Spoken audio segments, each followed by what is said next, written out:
Astra Abyssosque. We meet again, you two. Hi, Catherine! Do you have any commissions for us today? Commissions, huh? Let me think. Oh, how about this? Please attend the Academia's Academic Symposium this afternoon and recite a love poem on stage. Wait, say what now? And if possible, please also use your camera to capture the reaction of the audience upon finishing the poem. Huh? What kind of commission is that?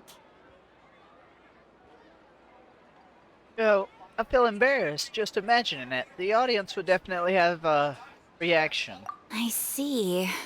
It appears that you're not interested in this commission. In that case, please go to Port Armos and convince the Eremites there to spend some time volunteering at the local orphanage. Hey, that's not any better. Isn't that just asking for a beating? Mercenaries and orphanages don't really go together. I'm sure the mercenaries will have some interesting reactions as well. Paimon's gotta ask, just who exactly has been submitting these commissions to the Adventurers Guild? Oh, the commissioner? Well, actually, I just wanted to see the two of you in action. You're not actually Catherine, are you? Was it so obvious?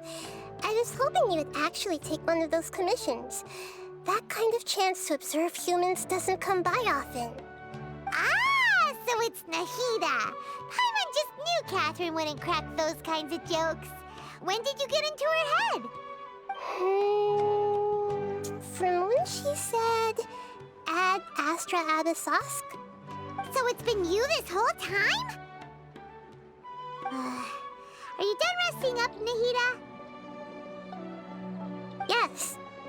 I've been sleeping ever since we parted ways, and I even had a really, really long dream. So, the Akasha can't take away the dreams of the gods. It was another dream about the Sumeru's festival, except it was a happy one. In my dream, I was sitting in the middle of a flower terrace, and everyone in Sumeru City was holding hands as they danced in circles around me.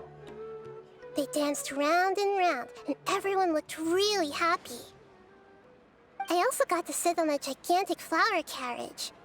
Ferris, the Knight of Flowers, raised me really, really high above the ground, and I was throwing an endless amount of Yalda candies at the children. You know, Nahida, maybe your dream is how the Sumeru's festival really should be. It's meant to be a joyous time where everyone gets together to celebrate your birthday. Yeah. Huh? Wasn't I describing a really happy dream? Why are you both looking at me like that? Wait, could this be an example of the emotion known as pity? No, we aren't pitying you. That would only make everything worse. We just don't want you to feel too sad. By the way, have you had a chance to visit Dunyarzad? How's she doing? The Homianis haven't allowed any visitors after the festival, so we haven't been able to check on her. Yes, I paid her a visit right after I woke up. She was resting at the time. Her condition is stabilized. However, since Elazar is a manifestation of the withering on the human body, we can only cure it by finding a way to take care of Irminsul's own withering. But for the moment, our top focus should still be figuring out what the sages are up to and what they're planning. Right. Who knows what'll happen if they manage to pull off another scheme like the Samsara of the Sumeru's festival? So our first priority should be investigating and putting a stop to the sages' activities. As for how we should pull that off, let's discuss it somewhere else. There are too many adventurers around here. Oh, good point. Sorry, adventurers. We're gonna be borrowing Catherine for a little while.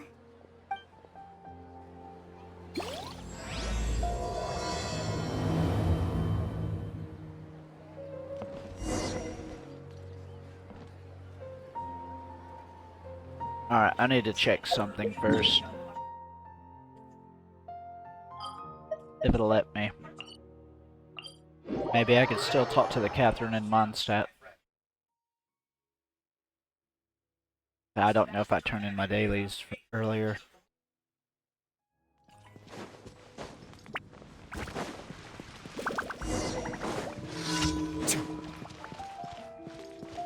Ad Astra Abyss. You have already claimed. Okay, I just wanted to make sure.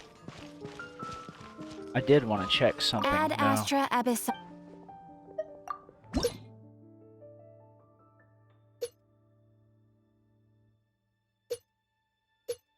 $100 in a blue.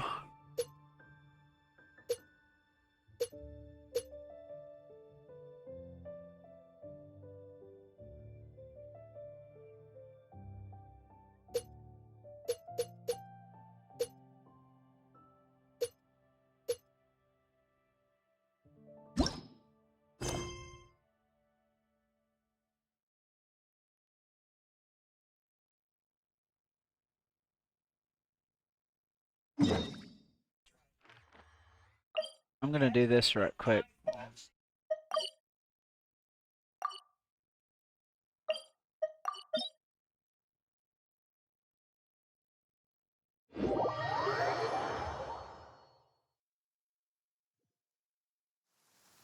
Ah, it's raining?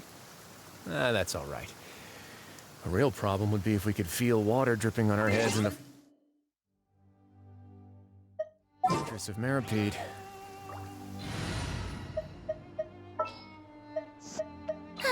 I knew you'd miss me.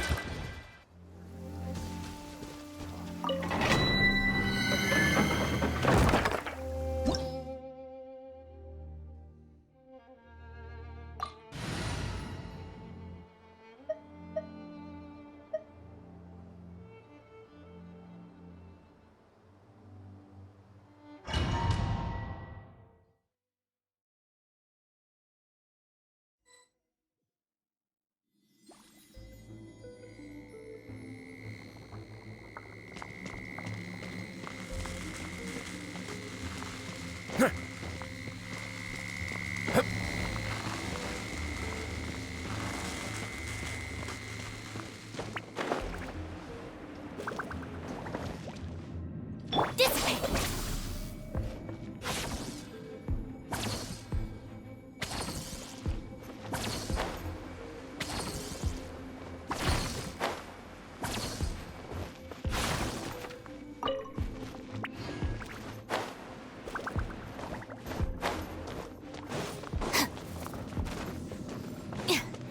Stand with me.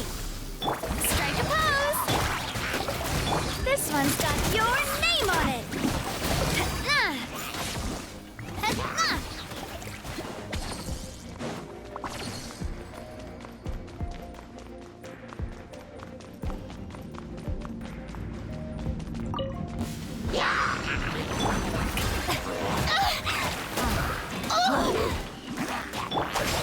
I'll settle this.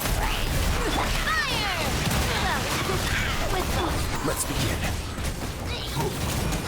Have a safe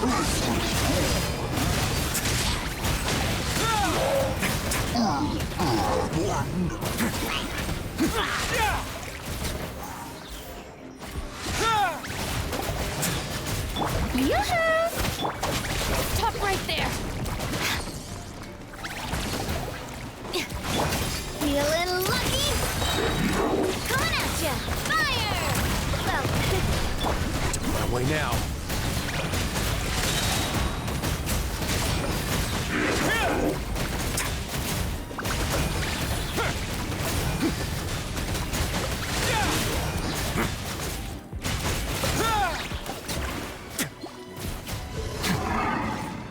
shower me with praise!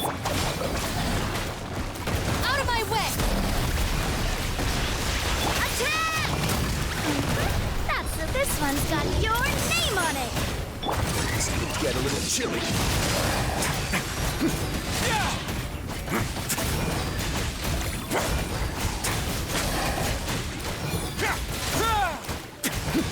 Strike a pose!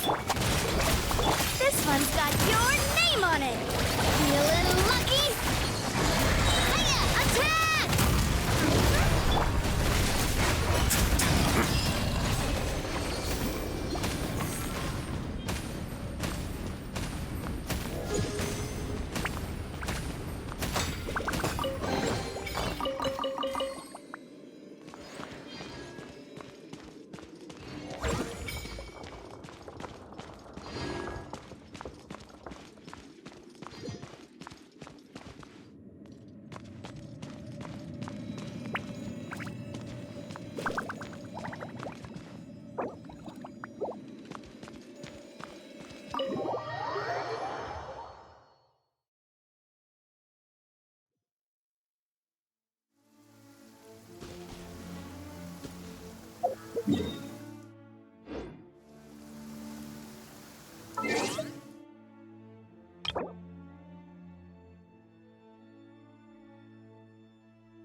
Ad Astra Abyssosk.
Come take a look.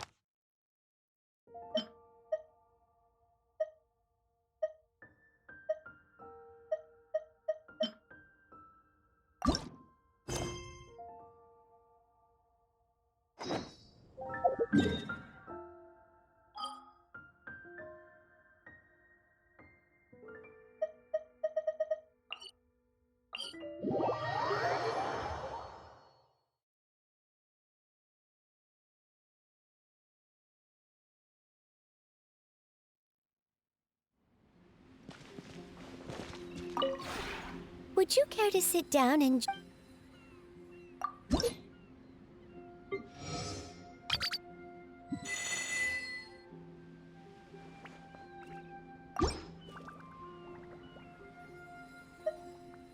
If you ever have any...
Another test Lightning subject. terrified! Your bond is strong!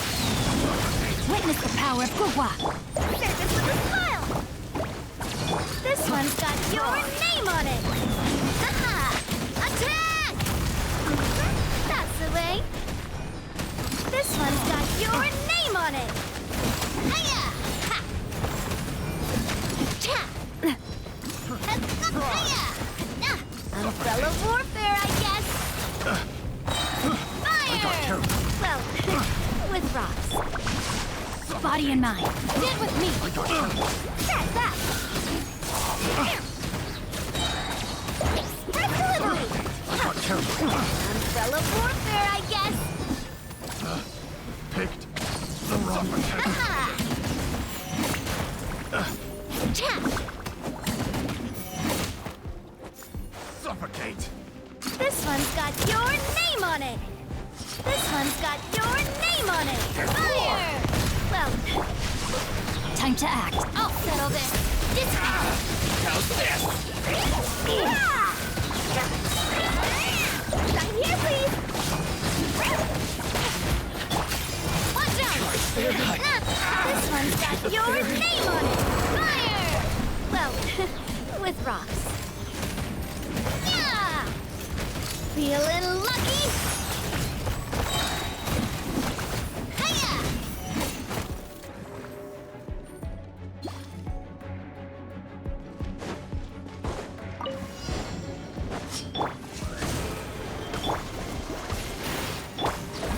There's more! Eat this! More, please. Finally, to the berry.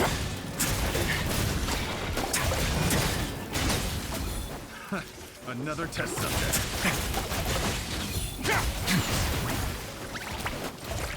Let's begin. Shower me with praise! That tingle. Booba, get the... Stay cool. Face your guilt.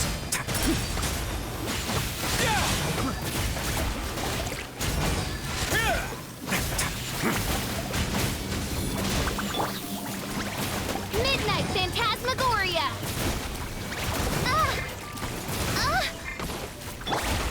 Yoo-hoo! Nice and spicy!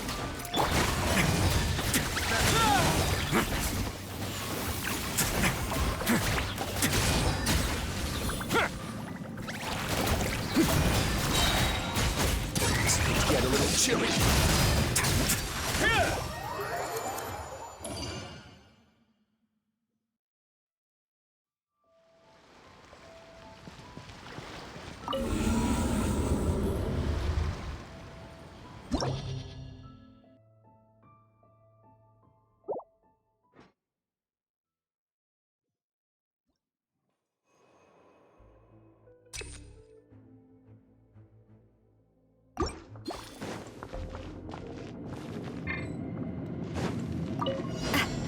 Stand with me!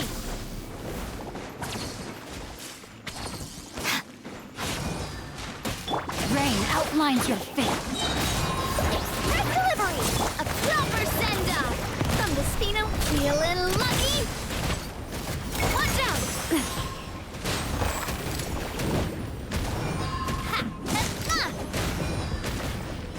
This one's got your name on it! Fire! Well, with rocks. Out of my way! Rain cutter!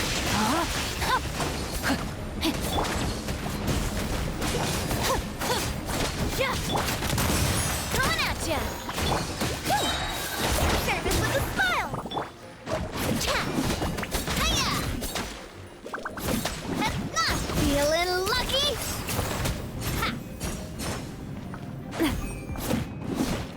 Cha! Dissipate!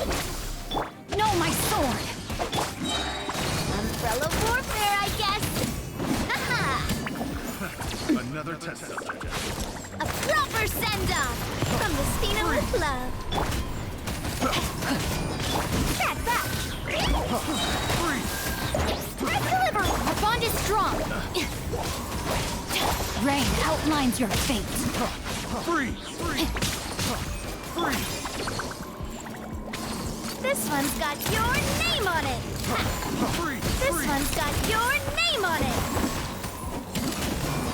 Ha! Freeze! Freeze! Freeze! Umbrella warfare, I guess. Attack!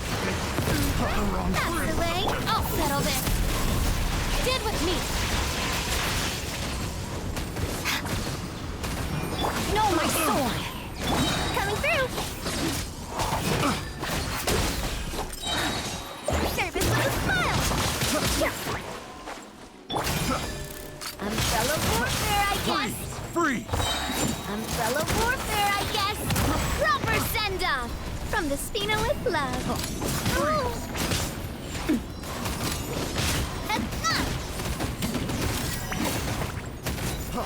Freeze!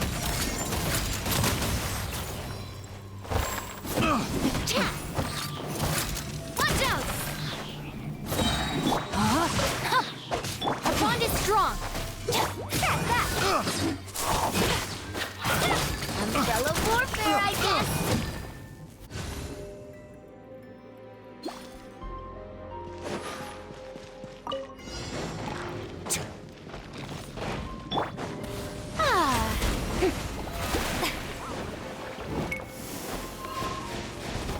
By royal decree.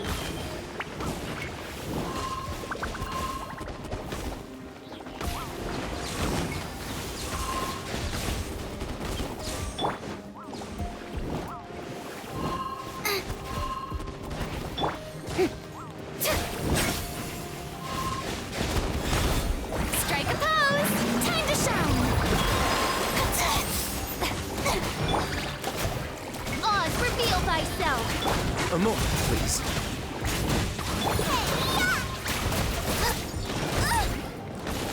As you wish, mein Fräulein.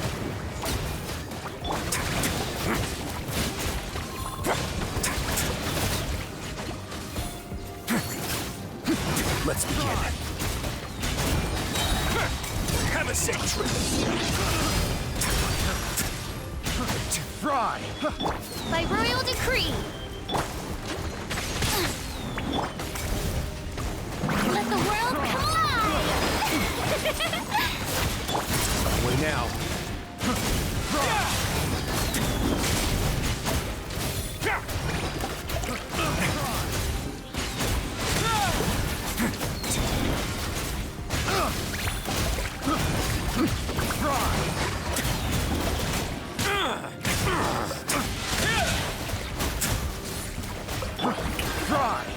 Midnight Phantasmagoria!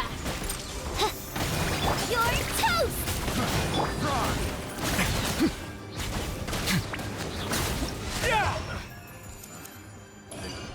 The wrong test subject.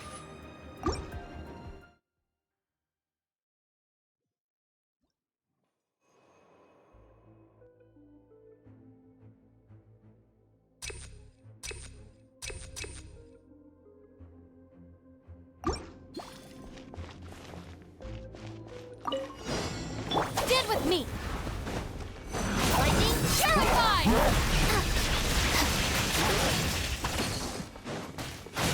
Witness the power of the wild. Rain outlines your... Express delivery! Hey there! A proper send-off! Feeling lucky?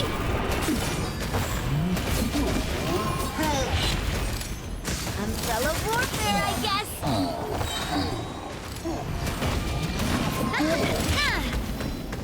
Attack! Umbrella warfare, dissipate! No, my sword! Sign here, please! This one's got your name on it! Attack! That's the way! Out of my way!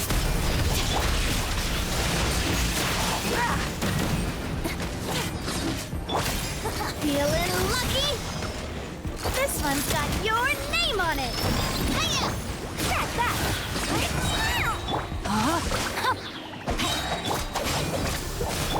cutter. Press delivery! Coming through! Umbrella warfare, I guess! Attack! Umbrella warfare, I guess! Mirror images. This one's got your name on it! Alright, it's my turn. I'll settle. Rain outlines your fate. Fire! Well, with rock. Sign here, please! Haha! Got you. This one's got your name on it! Out of my Fire! Well, with rocks. Our bond is strong.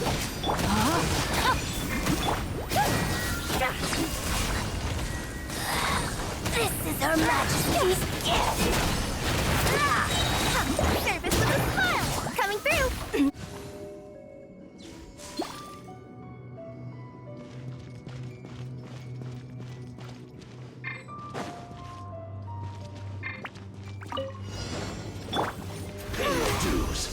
The show begins.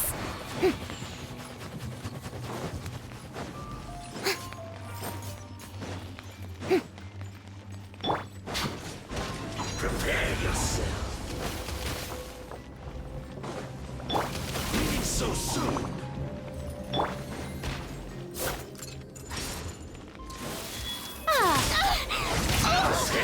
The mining echoing song. Oz revealed by... Interfere?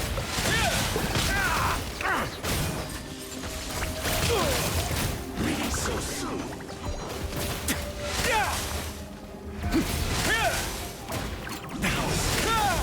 Leaving so soon.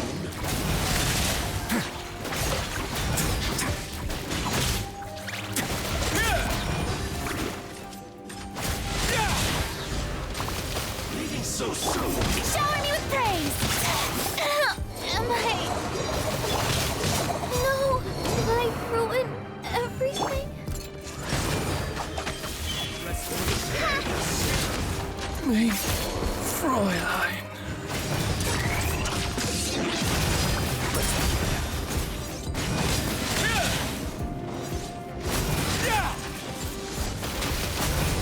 No escape. Instead of going big, guess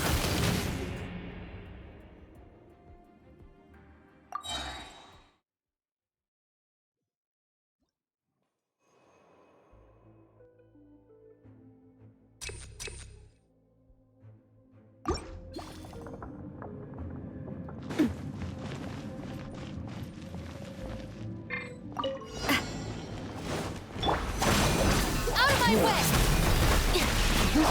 Let me read you a verse. Rain outlines your fate. Sign here, please! Watch out! Fire! Well, with rocks. Hey there! Umbrella warfare, I guess! This way! Yeah!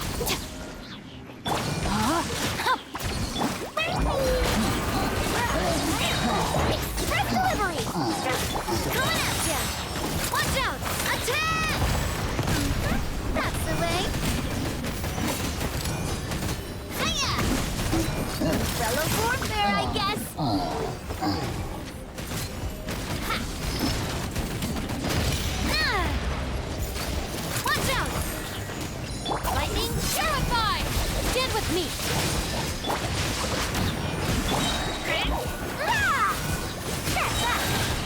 Sign here, please!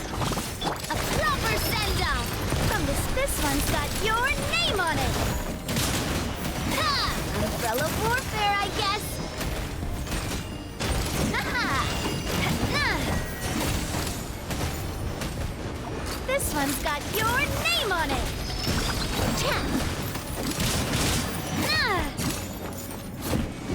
Feeling lucky? This is Her Majesty's gift from the Spina Isla. Our bond is strong. Coming through! Yeah! Feeling lucky?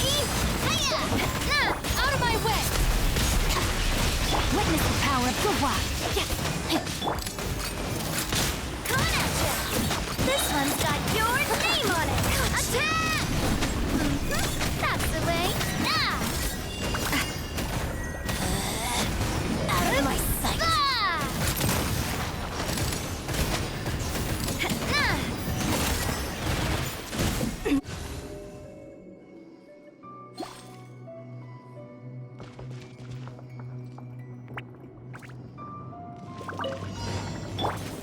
Pay your dues. Yoo-hoo! Time to shine! Odds, reveal thyself! Have a safe trip. Sorry, I couldn't protect. Very Stop that! Ah!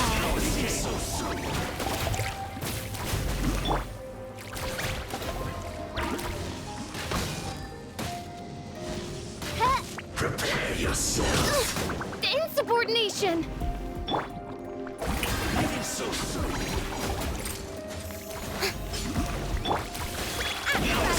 Into the fire!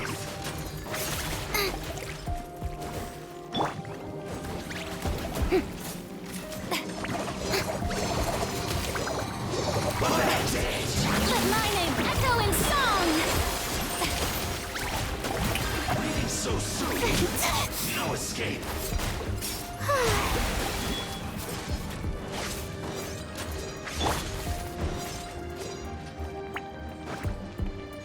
By royal decree!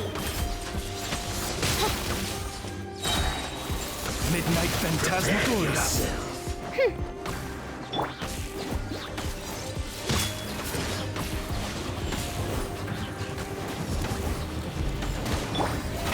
How brilliant! No escape. Prepare yourself. Leaving so soon. No escape. Strike a pose! Nice and spicy! Hey-ya! Leaving so soon. Oz, reveal thyself! I summon thee! Wings of darkness, come, sever night from day!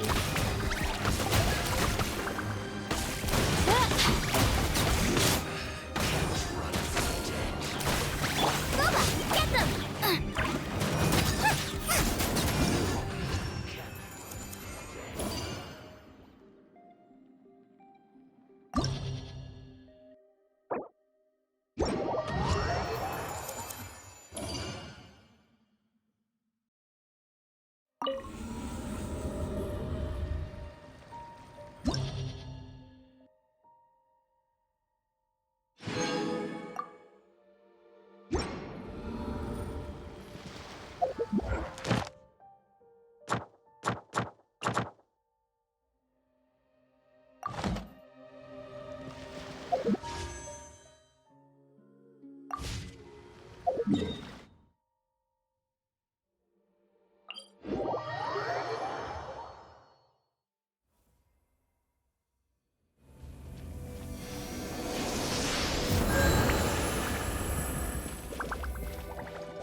Let's continue our chat here. Okay, so do you have any ideas on how we can investigate the sages, Nahida? Actually, I've already done a little bit of work on that. But for now, I want to hear your thoughts.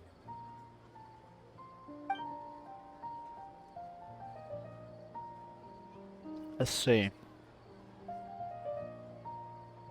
Possess a key figure in the academia? I've already tried that. But all the key members of the academia, even the core 30 guards, intentionally avoid wearing their Akasha terminals.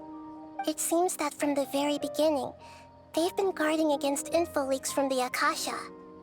Of course, it could also be because they're wary of me. Have you already caught the sage's attention? I'm guessing not yet, but distrusting me would make perfect sense if they've ever paid attention to the urban legends about me. In any case, I probably can't take over their minds directly.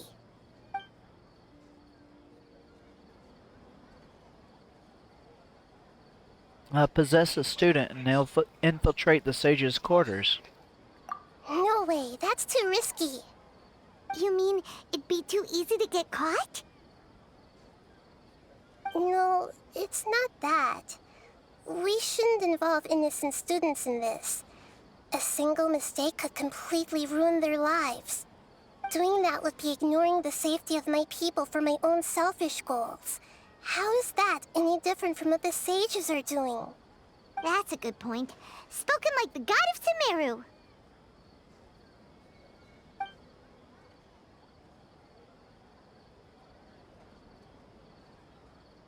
We could grab someone close to the sages and question them.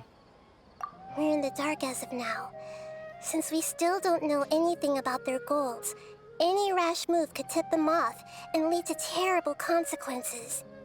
After all, every person in Sumeru City is one of their hostages.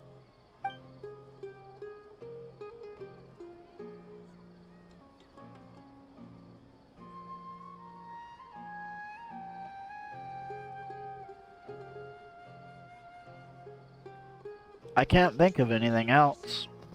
Are we really out of ideas? Nahida, you're super smart, so you already have something in mind, right? Don't keep us in suspense. Spill the beans already. According to a popular theory from the Vahumana Darshan of the Academia, rejecting impractical motions at the beginning of a planning session will give more weight to the actual proposal.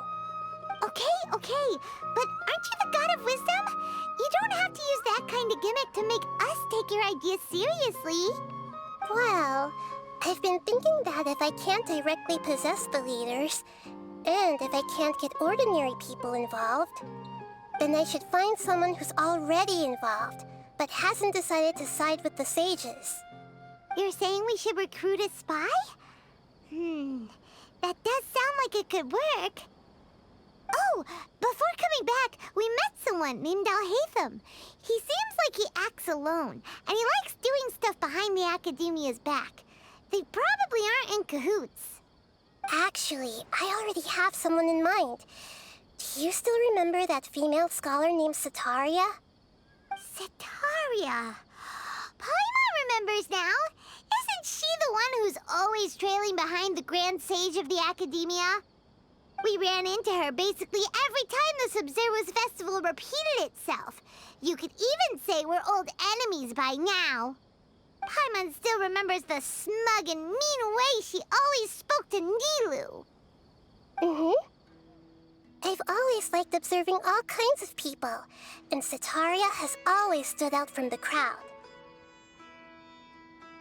She was born in the desert and was hailed as their greatest genius. Her academic gifts allowed her special admission into the academia, and also gave her the opportunity to serve as the sage's assistant. Oh, Paimon didn't know she was from the desert. She must be pretty special then. Paimon feels like most of the desert dwellers around the city are working as mercenaries. The name Setaria means star. When she lived in the desert, she shone like the brightest star in the night sky. Later on, she was chosen by the sun. The star was given a place in the daytime sky to complement the sun's dazzling light. Soon after, the star witnessed the sun scorching the earth, which brought forth many disasters. The star began to waver. Instead of staying beside such a sun, wouldn't it be better to return and light up part of the night sky? But in the end, she couldn't give up the radiance of daytime. To cope with her shame, the star buried her guilt and closed her eyes.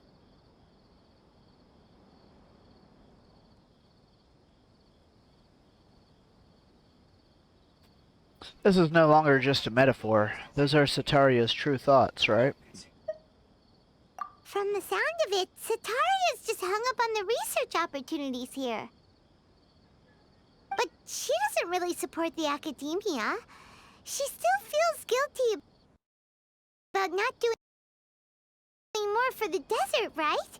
She's just running away from her problems. Indeed. When they are presented with complex moral issues, many people will simply plug their ears and go with the flow until the problem can't be fixed anymore. She's suppressing a lot of guilt, but before she realized it, she had already become the sage's accomplice. She can't deny her part in their schemes anymore. Sounds exactly like the person we need. Right. We must somehow make her face her problems again. That way, not only can we get useful intel from her, but she can also use it as an opportunity to redeem herself.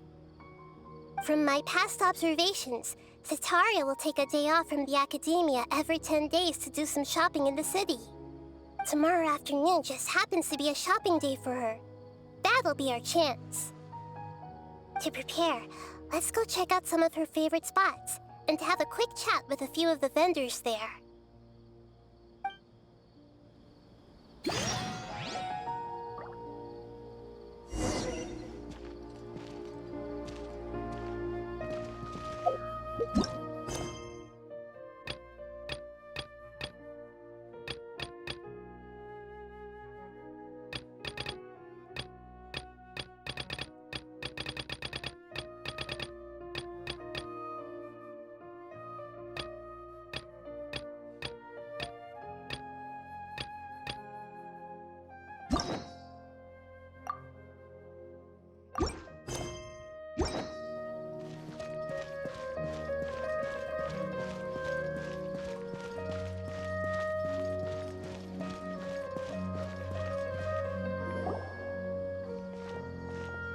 This should be Sataria's favorite fortune-telling spot. So should we ask the fortune teller about Sataria? No, I already have enough information on Sataria. The most important thing now is for you to pay attention to the vendor's talking style and key characteristics. Talking style and key characteristics? My poor lost lambs, have you become troubled over your fates? The divine voice of wisdom often echoes between mine ears. If thou be blessed today by the gods, I may be able to show you the way. Huh? Really? Nahida, you've been whispering things to her? Shh. My friend here has some doubts regarding his future. Can we get a fortune reading for him? Of course, of course. In that case...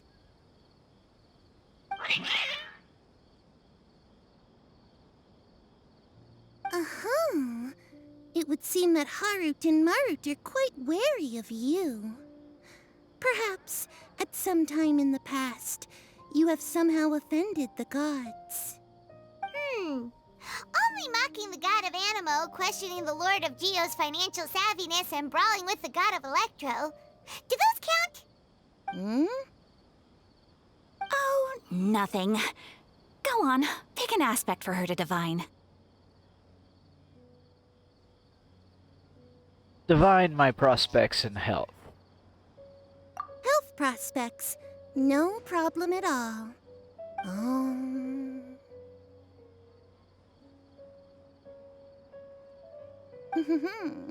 The gods have spoken. The truth shall be revealed.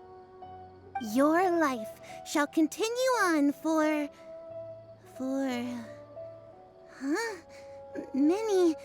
Many tens of thousands of years?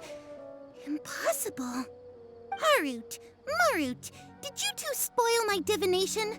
I've never read a fortune so absurd.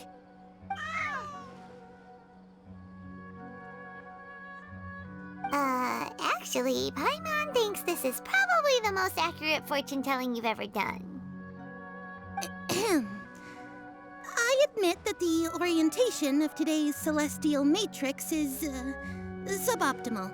As such, there will be no charge. Is that so? Well, that can't be helped. If you were to bring some food offerings for Harut and Marut on your next visit, perhaps they could help you reverse the wheels of fate.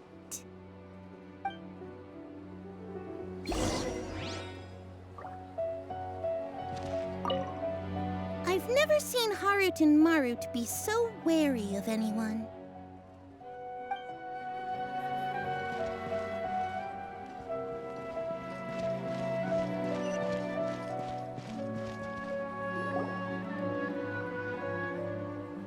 Is this another one of Sataria's favorite stalls? Yep. It belongs to a king. His father helped Sataria a lot when she first moved to Sumeru City, so she still comes by whenever she has time. When I start talking with him, listen carefully to the details of our conversation. Ah, dear customers. Would you like to look at some pottery? We caught wind of your great craftsmanship, so we specifically came to take a look. Oh, I recognize you. Aren't you Miss Catherine from the Adventurers Guild? Sounds like I'm in for some big business. Speaking of, where did you learn this trade? I suppose you could say it all started with my dad. He's a mason by trade, but I picked up an interest in clay while apprenticing for him. After that, I began making pottery by myself in secret, and I simply changed trades when my works turned out well. Although it's a pity that I'm no longer making much use of the knowledge provided to me by the Akasha. That's nice. You're making a living doing something you love. So is your father still working as a mason? Oh no, not anymore. A few years back, he fell from a roof and broke his leg. Since he had already saved enough Mora over all these years, he's just enjoying the retired life in Port Ormos nowadays. I see. We wish him peace and happiness in his retirement. I'll have someone in charge of logistics at the guild come by another day for some goods. We'll leave you to it. Take care now. No problem. Rest easy, all our goods are sure to meet your every need.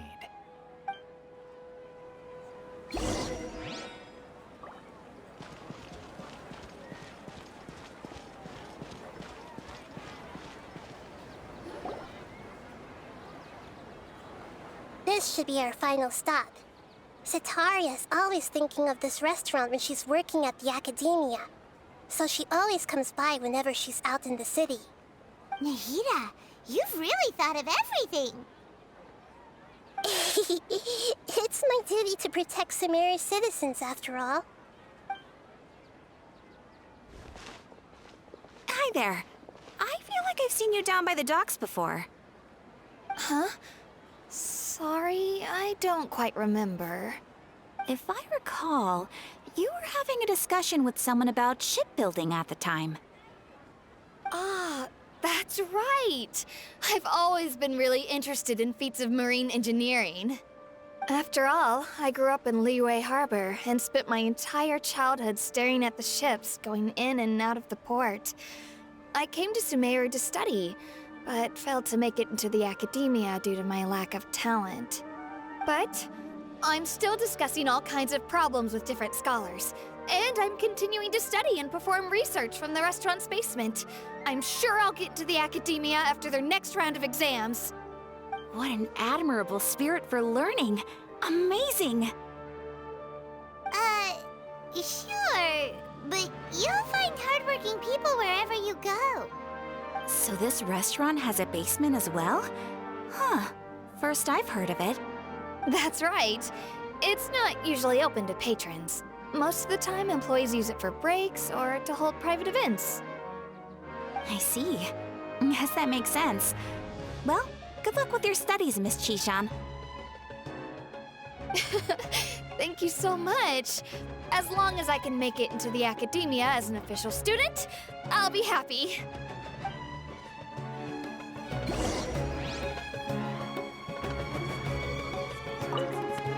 I must have met her somewhere. Why can't I remember?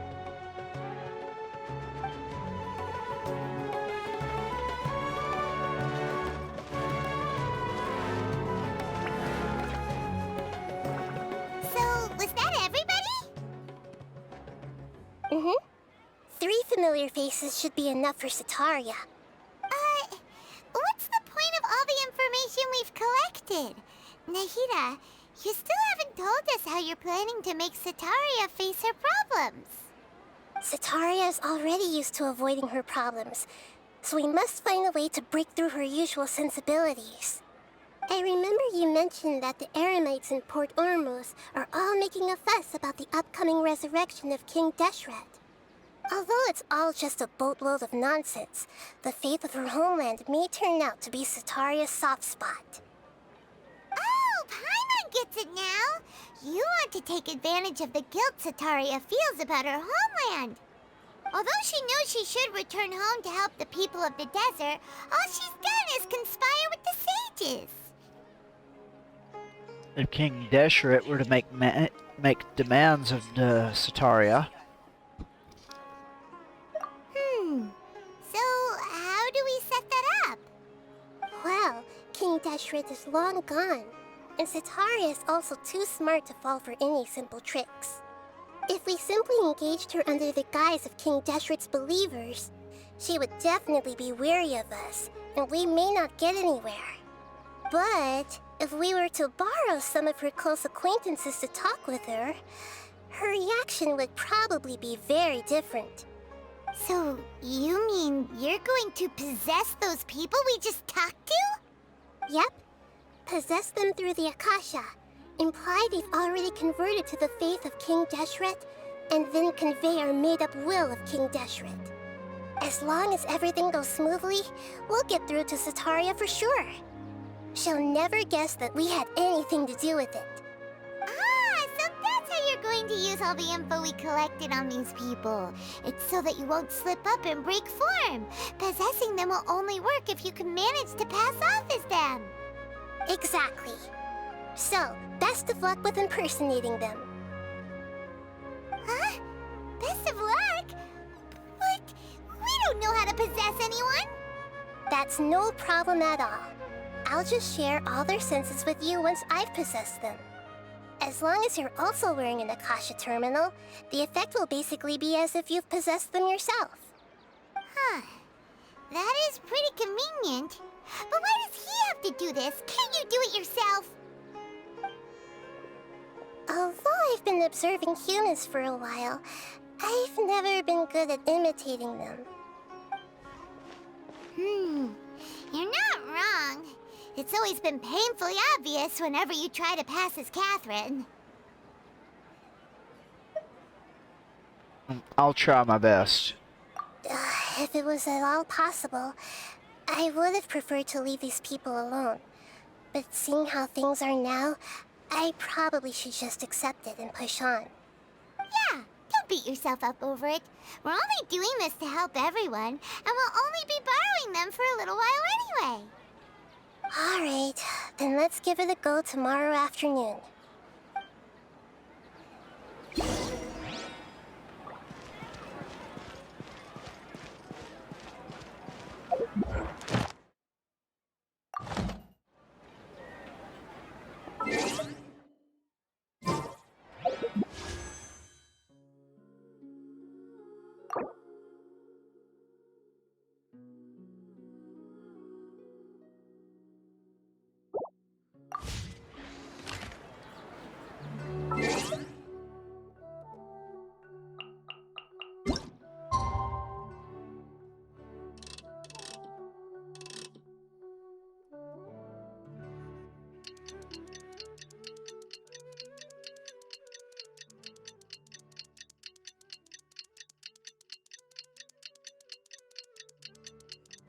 Oh,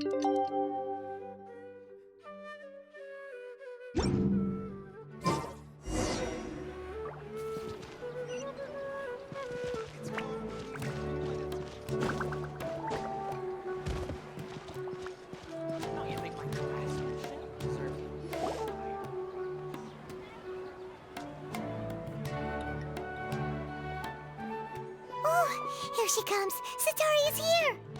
Let's quietly follow her. Once she starts talking to her acquaintances, we'll find a safe spot to begin possessing them. As for how we'll sway her to our side, I'll leave that to you. I trust you'll know what to say.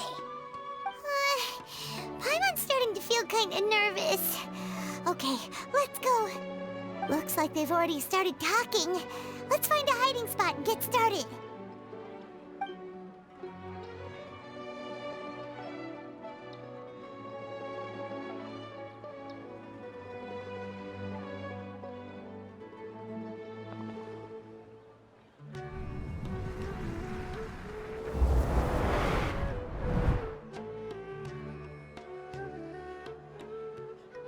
That's right. You really can't force anything when it comes to love. And besides, everyone around me has a very different background and outlook. Are you still listening to me, Nabia? Oh, of course I'm listening. You were talking about troubles with your love life, right? I heard everything you said. Okay then. You just seemed a little distracted for a moment there.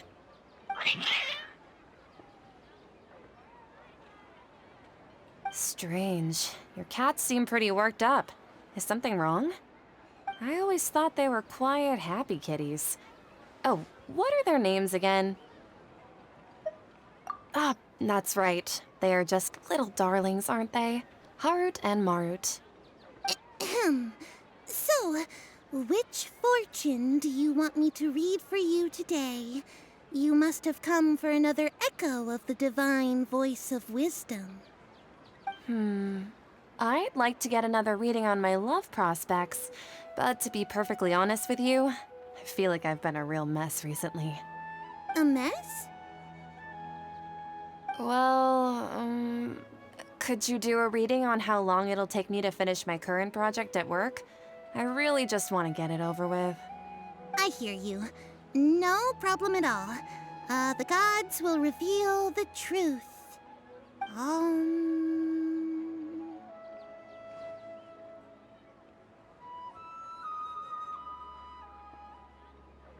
Ah, the gods have spoken. The gods are asking, Sitaria, why haven't you gone home? Why haven't I gone home? Do the gods really know everything I've been thinking about? Sitaria, why don't you just go home? It's a demand now instead of a question. The gods seem to be truly upset. I'm sorry. I know I failed the gods. Please pass on my most sincere apologies and ask for their divine forgiveness. And if I may ask, Nabia, is there a specific god who's speaking to you right now?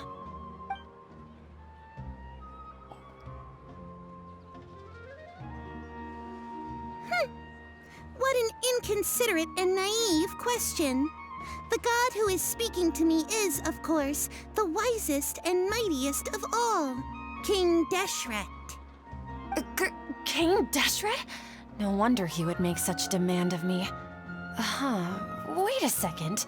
King Deshret passed away a long time ago. Even though news of King Deshret's resurrection has been spreading like wildfire, it's all just a misinformation campaign from the academia.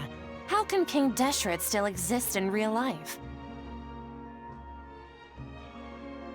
Huh? King Deshret's resurrection is a misinformation campaign? What insolence! I am King Deshret's most loyal believer. Do you wish to refute his voice of wisdom? Oh, no. As a child of the desert, I am only reveling in his power upon learning that his divine glory has touched even this city. I will think very carefully about his demand of me. I'm sorry. I must go now. Wait!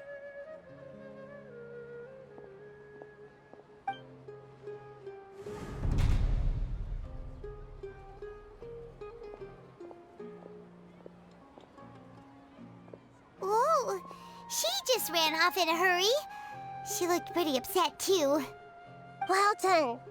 Sataria didn't seem to suspect anything amiss. To have something she's been trying desperately to avoid show up out of nowhere and berate her, that must have shaken her to the core. Aw, Nahida, it seems like you understand human emotions really well after all. All I know are some abstract Harabatot theories. In any case, my time with you has shown a lot of them to be utterly useless. I'm still trying to make sense of everything. Anyway, enough of that. Let's hurry and catch up to Sataria. She's at Akeem's now, right on cue. Let's get ready to possess him right away!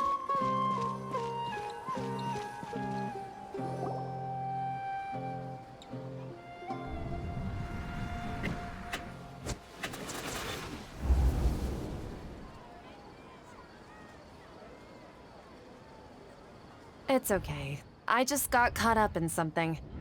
Oh, actually, didn't you ask me to help you look for work? What kind of work were you looking for again? Masonry work. Oh, right.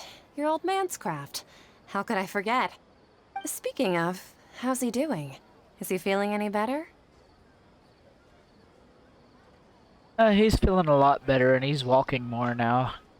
Oh, that's good to hear. I have been thinking a lot about him. If I could get some more time off, I'd love to pay him a visit. Actually, while we're talking about him, is he still living in Port Ormos? Yeah, he's been retired there for a while. If you could find the time, please write him a letter. Let him know that recently, faith in King Deshret has taken root in Port Ormos and has begun to spread across Sumeru. He has a quick temper and has always been a devout follower of the Dendro Archon. I don't want him to get into a fight with those King Deshret believers because of a difference in beliefs. Oh? So, who are you siding with in all of this? The Academia or King Deshret? I'm so jealous of you.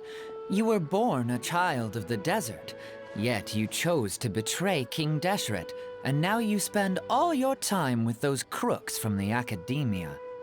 Akeem, you don't mean you've also become a believer of King Deshret? What's so strange about becoming a believer of the wise King Deshret? In fact, aren't you the strange one? The one who still can't pick a side? Can't pick a side? Me? Whoa! Paimon had no idea you'd be so good at this! Well, before I knew it, I really started getting into the role. I wasn't too harsh, was I? You really zeroed in on the issue and put it right in front of her. It might feel a bit overwhelming for Sataria. But once everything is over, I'll be sure to pay her a visit to her mind and explain everything. Anyway, let's keep going.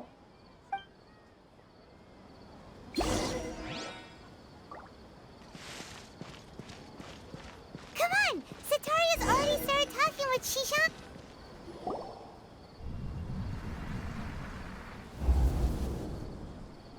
So, Shishan, have you noticed anything weird in the city lately? Like, as if someone was trying to preach to you about something? Well, no, I've been spending all my time studying in the basement. Oh, right. Speaking of strange things, I celebrated the Sub-Zerus festival so many times that I lost count. That was really weird.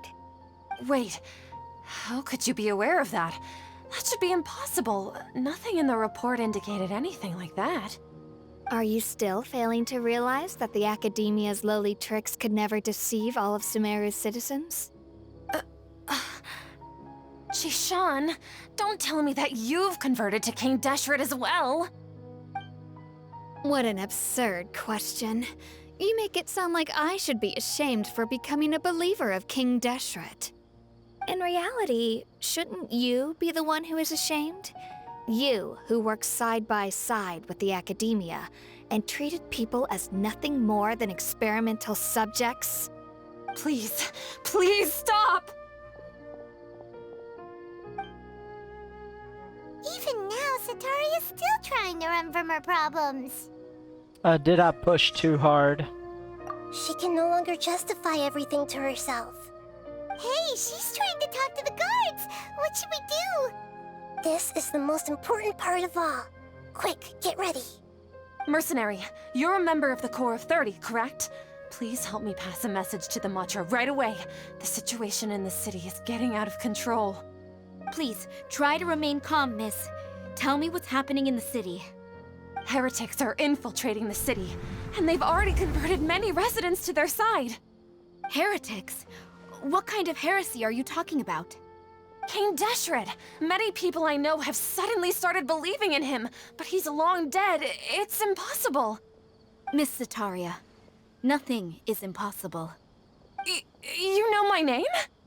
King Deshret is immortal, and all who defy him will one day pay the price. You must face the truth, Sataria. You tread a treacherous path, and the longer you ignore it, the tighter the Academia's grasp on you will become, and the deeper you will be ensnared. Child of King Deshret, never forget that the desert that belongs to you lies elsewhere. What's so strange about becoming a believer of the wise King Deshret? In fact, aren't you the strange one? The one who still can't pick a side? What an absurd question. You make it sound like I should be ashamed for becoming a believer of King Deshret. Sataria, why haven't you gone home?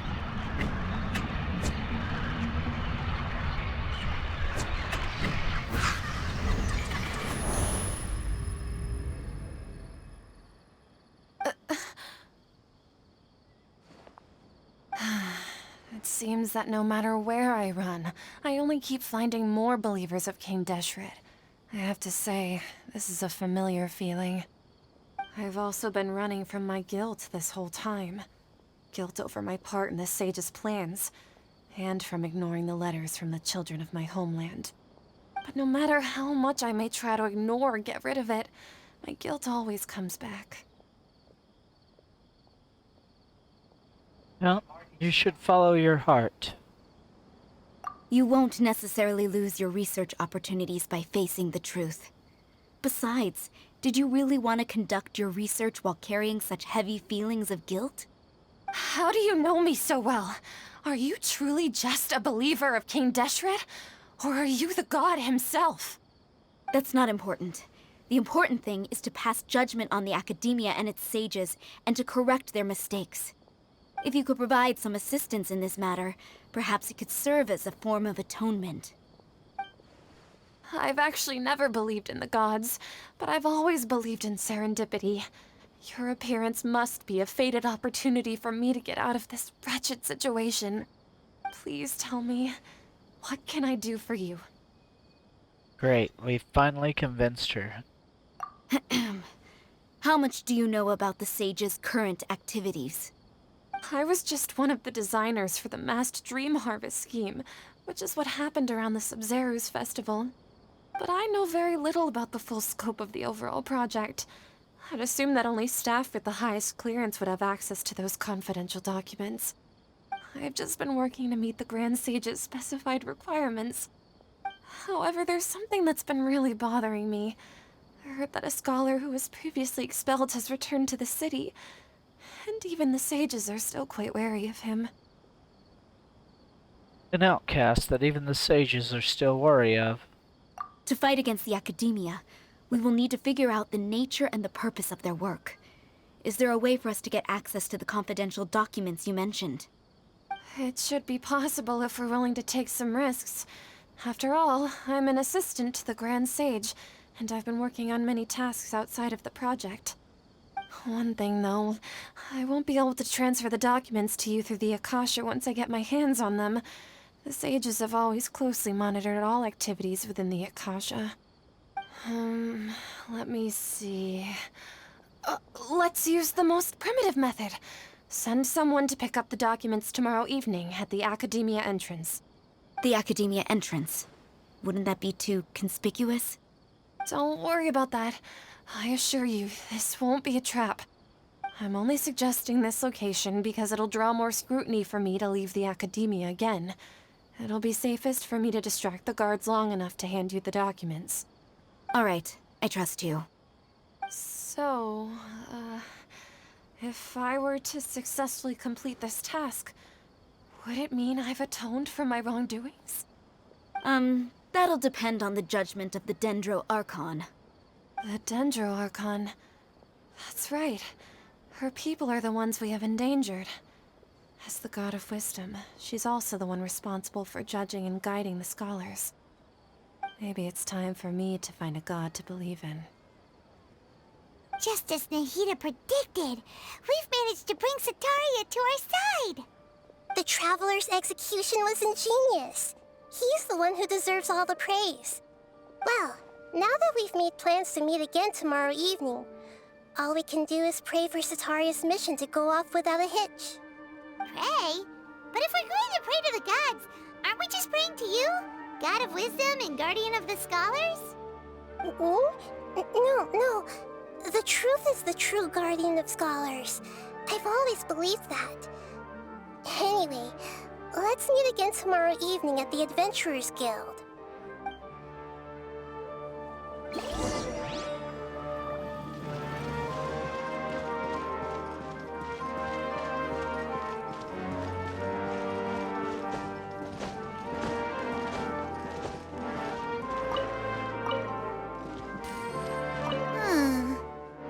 What's gotten into Harut and Marut? They seem terrified of me all of a sudden.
Catherine, we're here!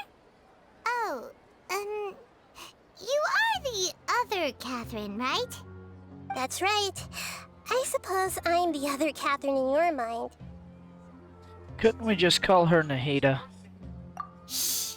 We're on a secret mission tonight, so we need to protect Catherine's identity. Yep, Paimon's right. We cannot fully rule out the chance that the meetup tonight is just a trap. If something were to happen, my existence may be the only trump card we'll be able to play. After all, the academia should still be unable to confirm the existence of my consciousness in the outside world. Yep, exactly. Just what Paimon was thinking. I somehow doubt that. Anyway, enough about that. Let's just make sure to be on our guard. Speaking of which, don't you feel like something is off? Off? What do you feel is off? It's just a little too quiet around here. It's the middle of the night. Of course it's quiet. You're not getting paranoid, are you? No, I think he's right. It really is a lot quieter than usual. If you look around, there seems to be fewer people on the streets. I'm not sure if this is the case for the entire city, though. Huh. Maybe it's just a coincidence. Maybe Sataria figured out a way to not only distract the guards, but also to get everyone to go to sleep early, just so we can exchange the documents in peace. I also can't quite figure out why things feel a little off. But now that we're here, let's go ahead and meet her as we planned. Well, regardless, as long as you're here with us, Paimon feels a little safer.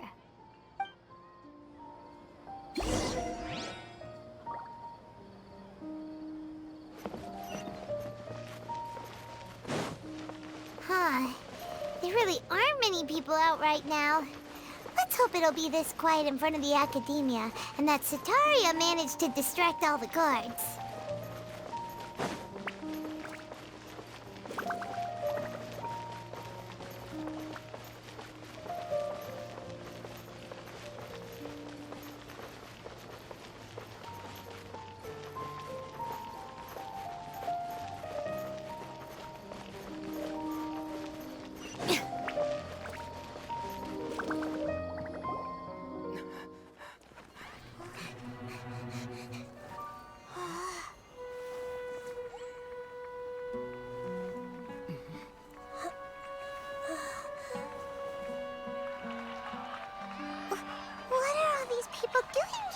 Hour of the night.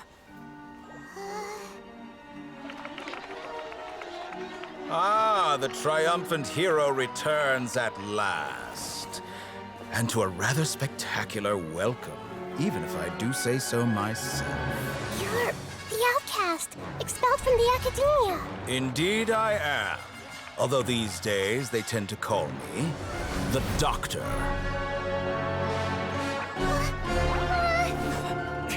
If you're looking for your researcher friend, she has already been taken into confinement. With some basic caution, she could have discovered the listening device on her person. Clearly, she lacks the degree of rigor expected of a true scholar.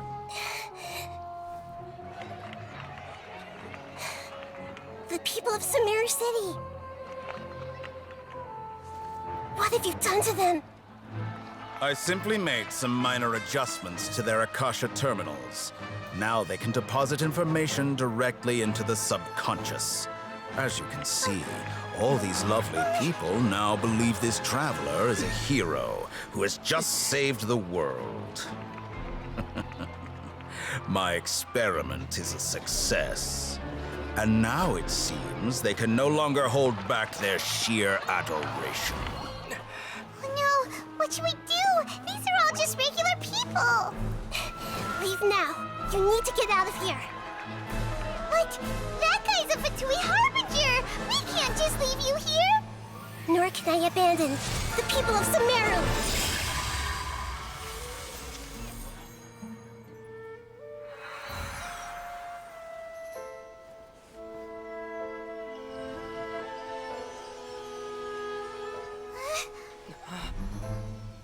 Don't worry.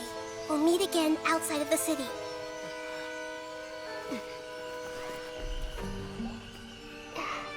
I see.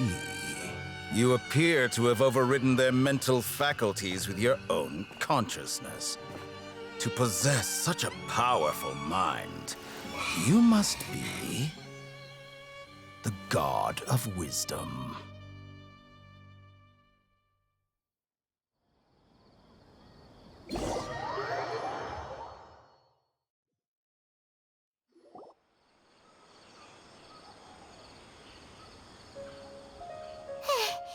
This should be far enough. Paimon needs to catch her breath first. Is the heater going to be okay? We only made it out because of her.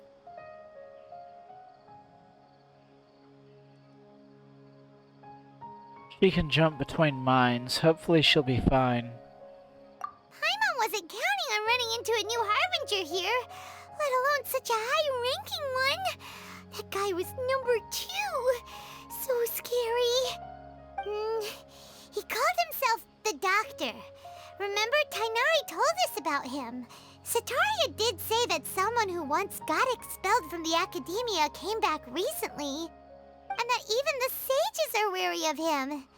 Yep, sounds like she must have been talking about the doctor. We underestimated the number of parties involved. Yeah, now that the doctor's in the picture, we're no longer just dealing with the academia. They're in cahoots with the Fatui. But what are the Fatui after this time? Another Gnosis? We need to find a way to reunite with Nahida, sorry. Yeah, things would be a lot easier with Nahida's help. Nahida said we'll meet again outside of the city.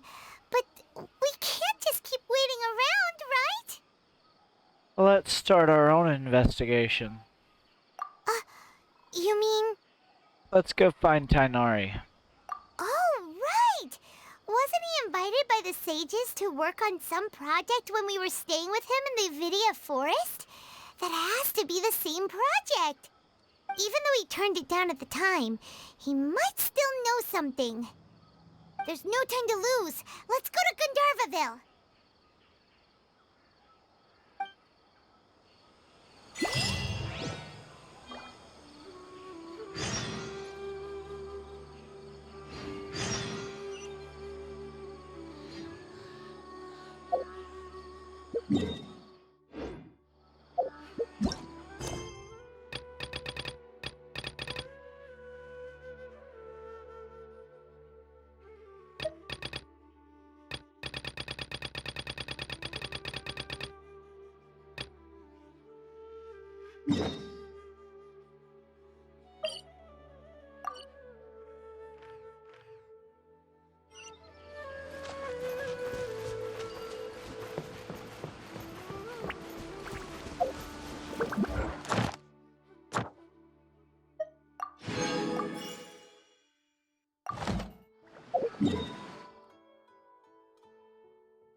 Just let me know if you ever find yourself in a pinch. I can help you out.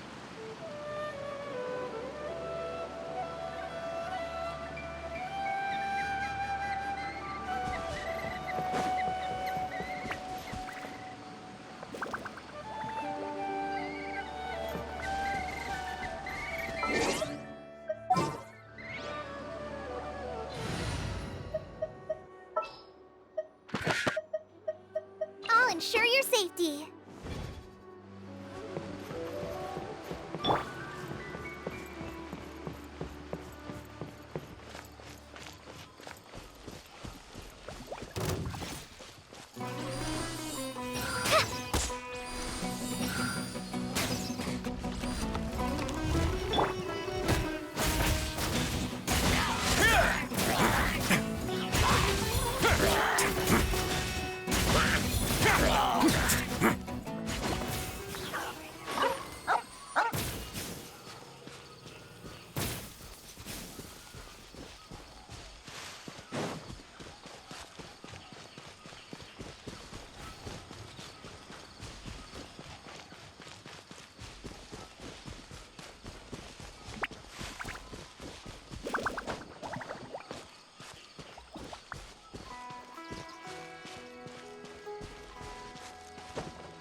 want to go traveling. I don't mind where we go, as long as I have my friends with me.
A total of 5 dusk birds.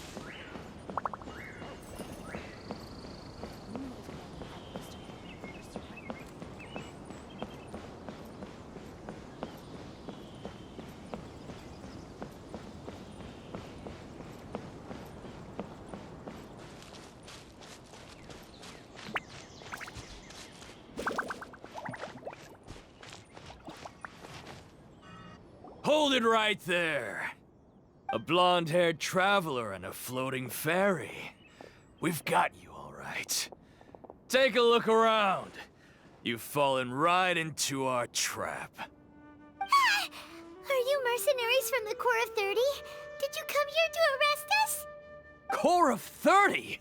We're nothing like those government lapdogs who don't even get scraps for their work. We are an elite brigade that commands the highest commission rate in all of Sumeru. We're here on the orders of a client known only as the Outcast. The Outcast? An outcast from the academia? Sounds like the doctor. But why wouldn't the doctor just send the Fatui after us? Local mercenaries might have an edge over the Fatui. Maybe he's taking advantage of the academia's resources. Still wasting time on idle chit-chat. We'll shut you up soon enough. Get them! You're up, Traveler! Following orders. Coming at ya!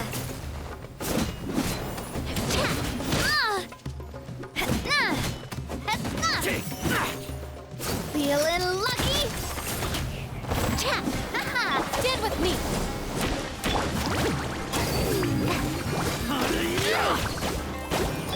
This one's got your name on it!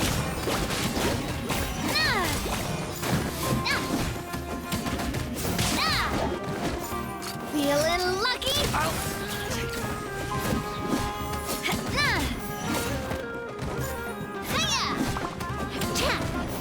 I'll take what you need. Umbrella warfare New again! hunting. Attack! That's the way! Where do you think you're going? Umbrella warfare, I guess! I'll settle this! Dissipate!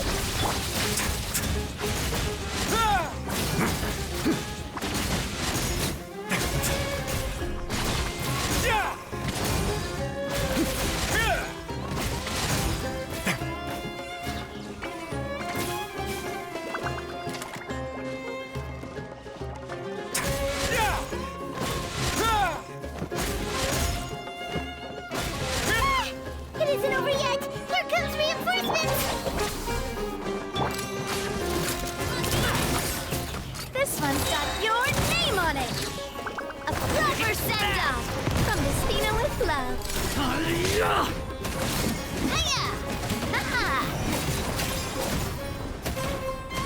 Umbrella warfare, I guess!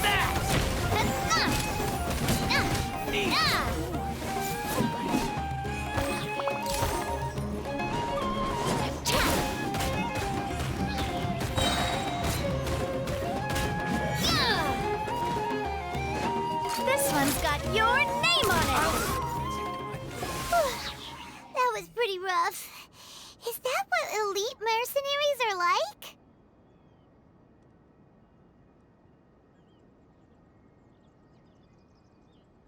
It probably won't be long before we see more of them.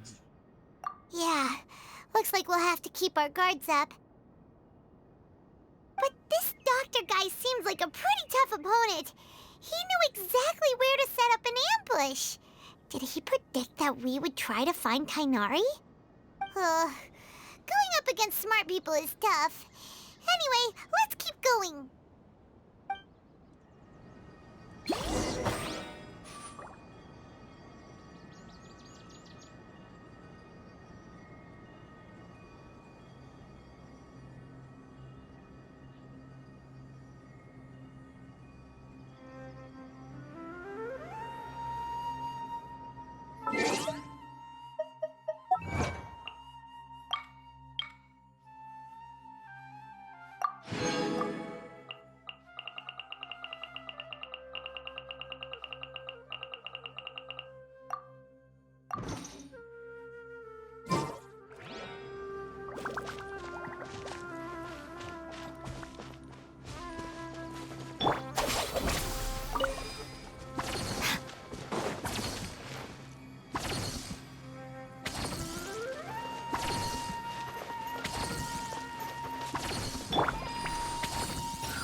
Glad there weren't any poisonous mushrooms inside.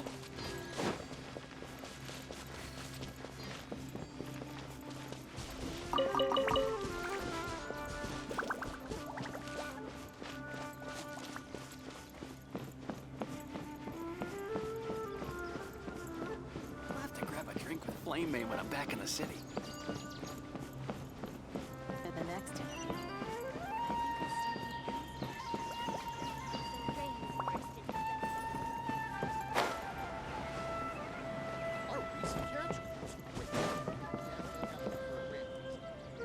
Oh, it's the Traveler and Paimon. What are you two doing back here? Kale! It's nice to see you again. Are you doing all right? To be honest, I'm not doing too well. My Elazar has been progressing at a faster rate lately. I'm finding it harder to complete more intricate tasks. As a result, Master Tainari is taking me off the patrol schedule. He will only allow me to stay here and coordinate other people's tasks. Oh, Kale! Oh, it seems that curing Irminsul is our only chance. Speaking of Tainari, did he go off on patrol? We're here to talk to him. Oh, Master Tainari? You just left the Avidia Forest a little while ago. He was headed to Party's DI. He left? But isn't Tainari always saying that he never wants to leave the Avidia Forest? He even turned down the Sage's invitation. I thought it was weird too. Master Tainari always prioritizes his work as a forest watcher above everything. He almost never leaves his post. He left in a hurry this time, though. He didn't give a reason? No, I only found out that he left through a message he left behind. He also made sure to delegate all his tasks using a schedule. To leave in such a hurry? I'd guess he had something urgent to take care of. Master Tainari originally studied in the Immorta Darshan of the Academia, and Partis DI is something like the Immorta's research base. Many rare shrubs and grasses have been planted there for research. I know that before he became a forest watcher, Master Tainari once spent a long time conducting research at Partis DI. A research base, huh? Gotta wonder what kind of research Tainari just decided to work on all of a sudden. Oh, we don't have a lot of time. so let's go look for him at Party's DI.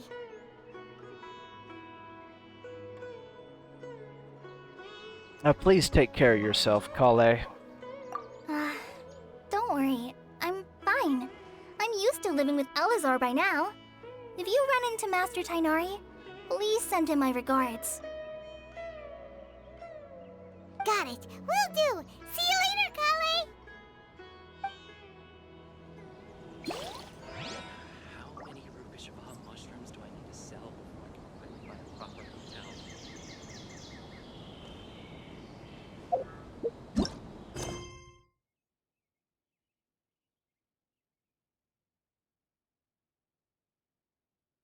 Oh, so I gotta go do that first before I can...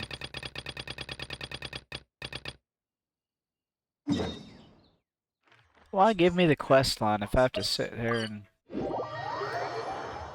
Lord.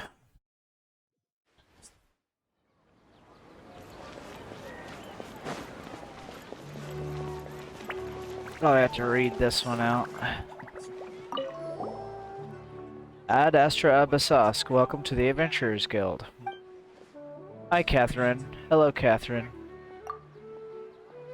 Greetings, you both look great today. Are you here to take the commissions or deal with other things? What are you both staring at? Is there something of significance that you would like to inquire about? We just want to take commissions.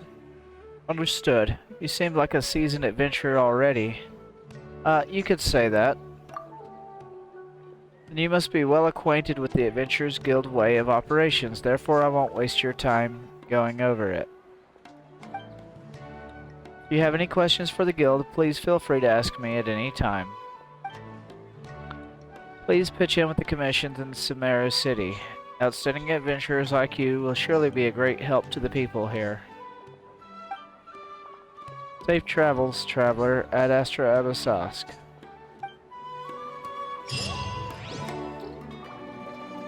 Okay, really? That's all that was? Hey, that's some bull. Some bow.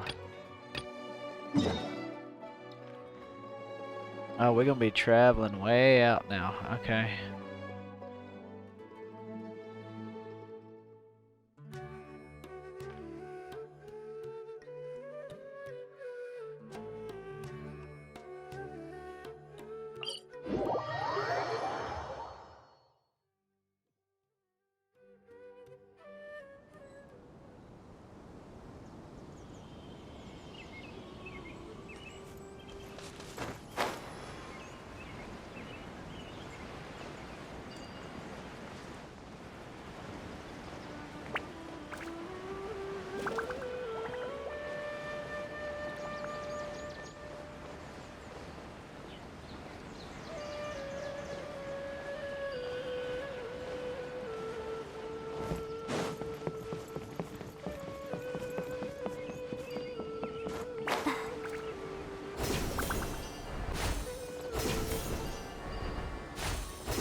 What a stroke of good luck!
Strong!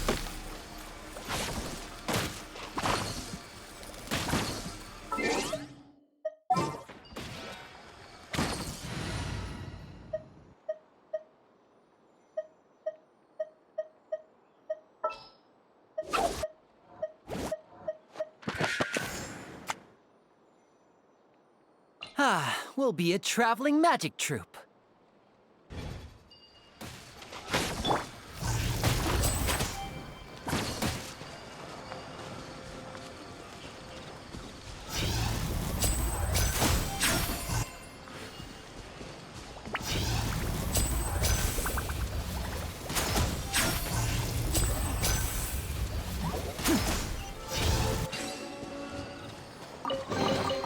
I wonder if this chest is some kind of trick.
I'll take the lead today. This one's got your name on it! Hiya! Cha!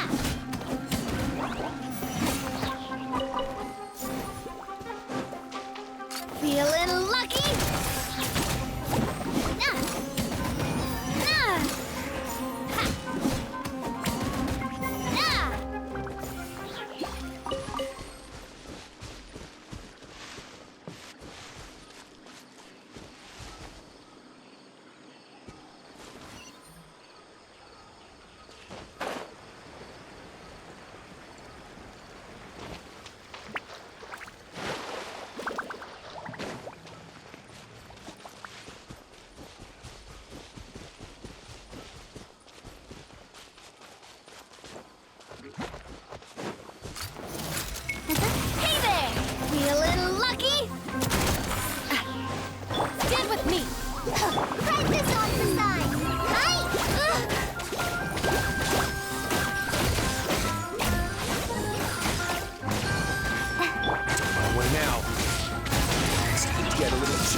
strong!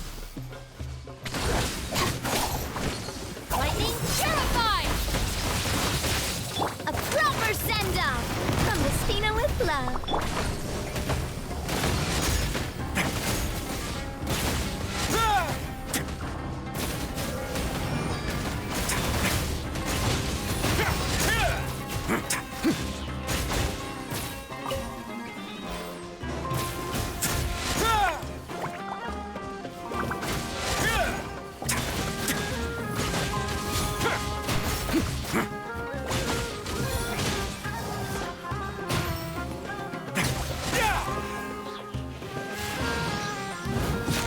Not bad.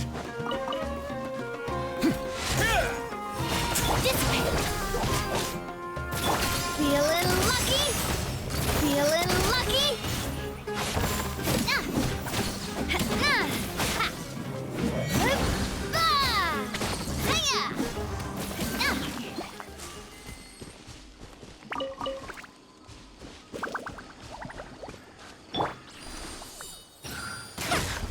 Right.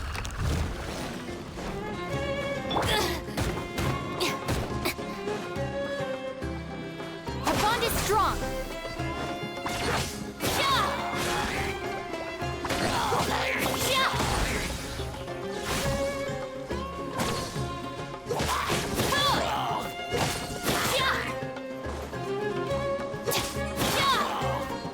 Stand with me.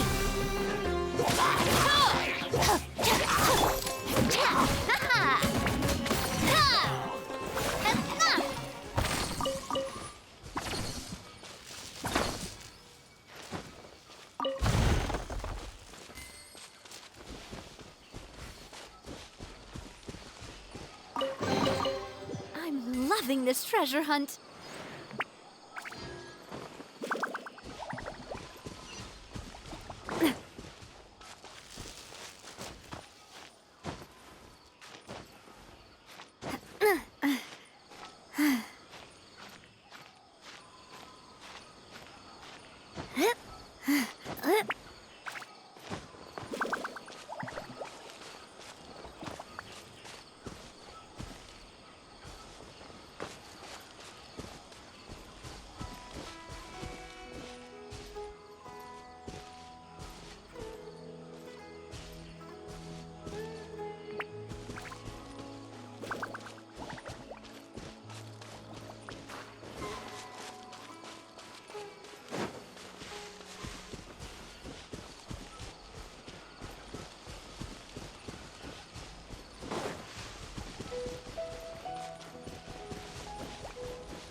Catherine.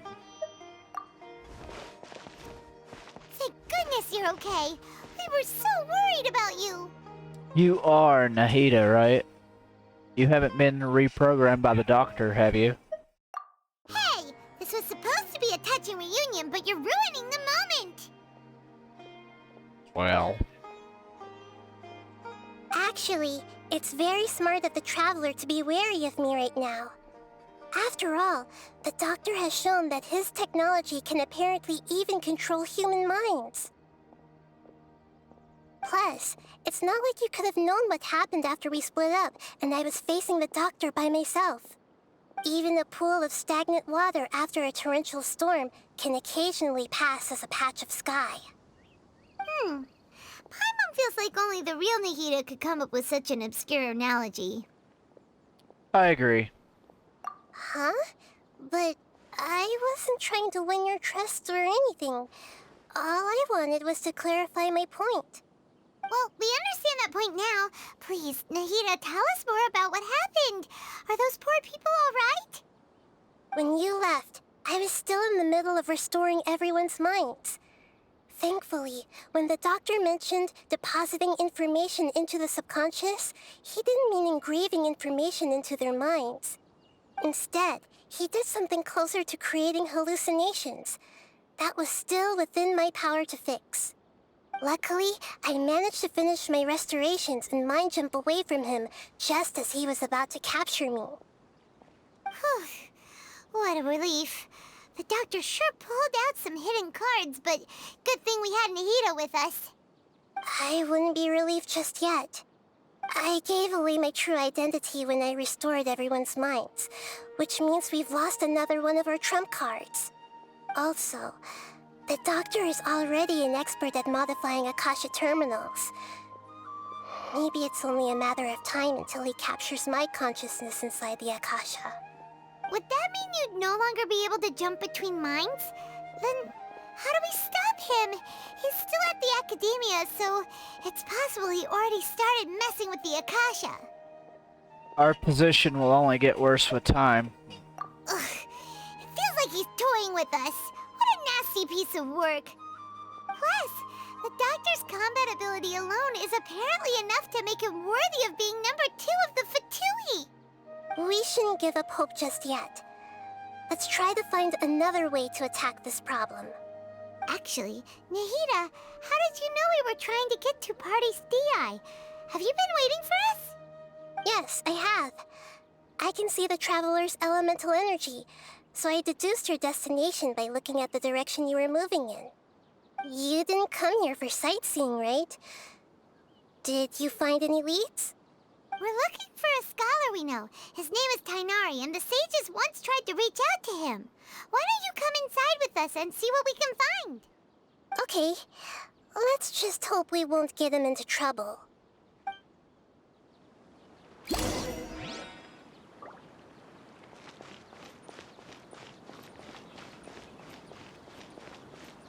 you considered the possibility? Please be careful not to touch the plants here.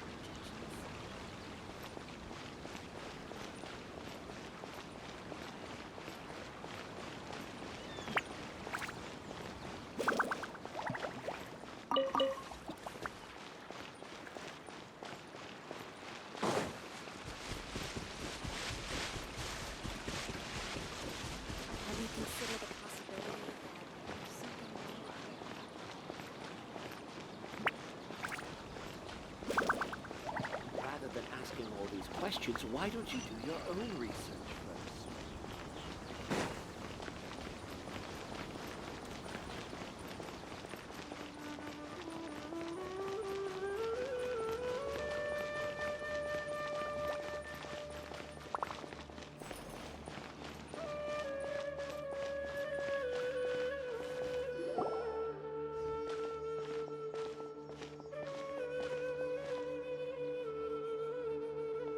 Traveler?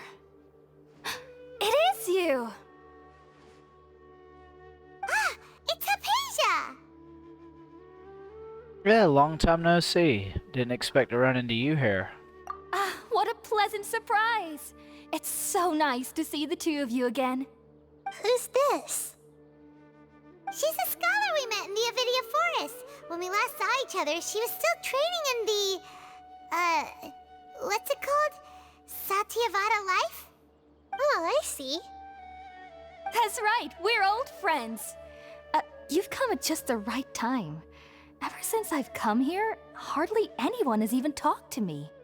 Hypatia, you're way too excited about this. Actually, for you to leave the Avidia Forest means... you're not in training anymore? Wait, no.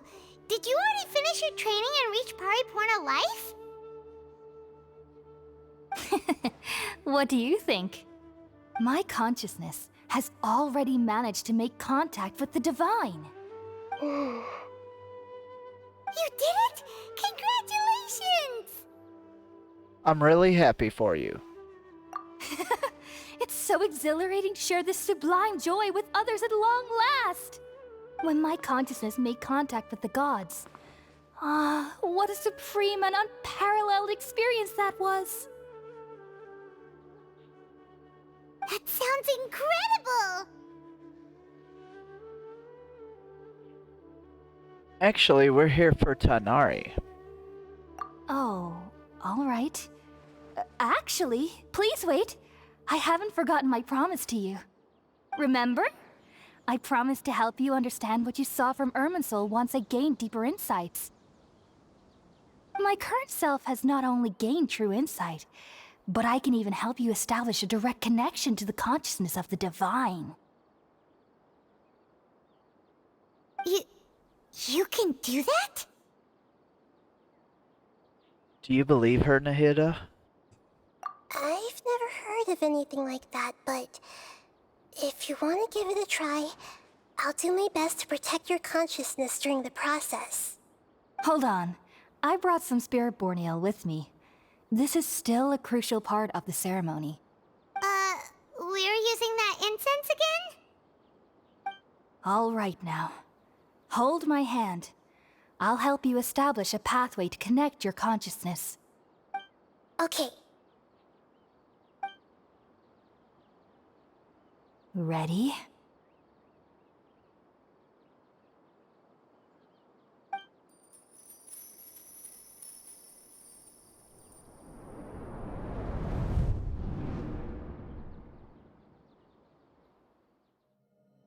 It took 3 betrayals for me to finally understand. The world is just an elaborate tapestry of lies. My fury will never be quelled. The first to betray me was a god. My creator. My mother. Valuing strength above all, she saw no worth in me and I was discarded. The second was a human. My family. My friend. Consumed by fear, he saw me as an abomination. The third was one exactly like me. A hope for the future. A fledgling barely out of the nest. Powerless before his mortality, he broke his promise to me. Humans, they can't be trusted. And the gods fill me with pure loathing. So I said good riddance. I denounce the world and laugh in its face. My chest will never again be defiled by worldly filth. I will scrub away every last trace of human emotion. Then it will be empty, a blank slate, and ready to receive a supreme gnosis, brimming with pure divinity.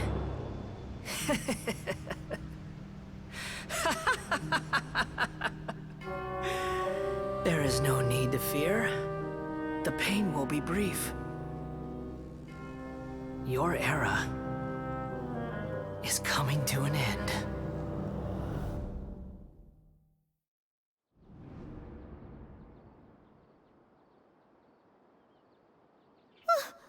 What was This is neither the Greater Lord's consciousness nor King Detrit's consciousness. Did we actually just see the Balladeer's memories? Everything matches what we know about him. But how is he connected to the divine consciousness that Hypatia was talking about? You saw it, right? You felt it, right? Such a majestic god! Such a noble will! Such sublime emotion! Alas, shame. If only that which beats within my chest wasn't a filthy mortal heart.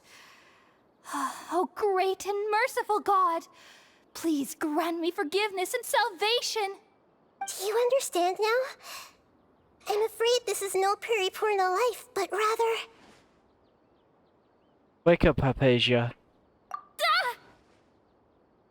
You... Why are you so mean to me? Why is everyone hiding from me? I found divine wisdom. Shouldn't I receive praise and honor?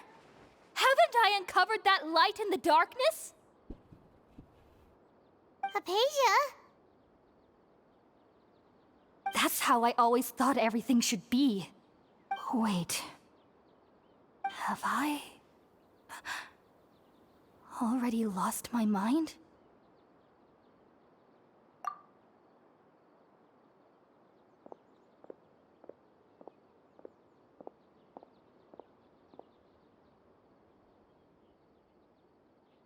Wait, something isn't right.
Okay, we finally lost him!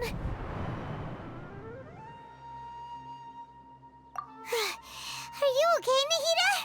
Wait, no. Something feels different. You're back! Oh, the Traveler's back? It's me. What just happened? Nahida was controlling your body for a while. It seemed like she jumped over to you as an emergency measure right before the Catherine puppet was destroyed. After that, Tainari heard the commotion and came over. He helped us defeat the mercenaries and then he ran with us all the way here. This time, she didn't just transfer her mind into my body. Our minds swapped places. What? You swapped places? You mean your consciousness also went into Nahida's body? Wait, then where is Nahida's consciousness? Where is she now? I never imagined that an individual's consciousness could be transferred around like this. Had I not seen it with my own eyes, I would have never believed it. I don't think this can be achieved with current human technology. Also, while we were running, the consciousness in your body told me to pass on a message. She said, "The doctor has found a way to trap my consciousness, so I can't journey with you anymore. But even in a moonless night, a shower of starlight can still drown out illusions and lies." Oh no! Nahida's trapped in the sanctuary of Suristhana for good this time. Was that message all she left for us? It's pretty vague. It's in a code that only we know. We can't let the doctor figure out what we're up to. Oh, that makes sense. Since the doctor captured her, she won't be able to say anything without him knowing. She's being extra careful. Even in a moonless night, a shower of starlight can still drown out illusions and lies. Huh. Paimon knows the moon illusions and lies are from the alchemical divination at the Sumeru's festival. Didn't Nahida use a starlight analogy before? It had something to do with Sataria. Oh, the moon refers to Nahida herself. Oh, that makes a lot of sense. Huh. Do you think Nahida was telling us to go find help in the desert? But she isn't with us anymore. Think we'll be okay? Paimon, you said Sanctuary of Suristhana, correct? Does this mean that this Nahida you're talking about, the consciousness who was occupying the traveler's body, is the Dendro Archon? Your guess is correct, but the situation's a bit complicated, so it's really hard for us to explain right now. That's all right.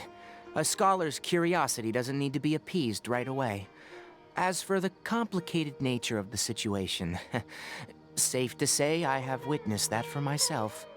I've spent some time with you, and it looks like the Dendro Archon's also on your side. So, I trust you. Thank you, Tainari. Oh, actually, we came here to ask you a question. What do you know about the project that the sages have been working on? That.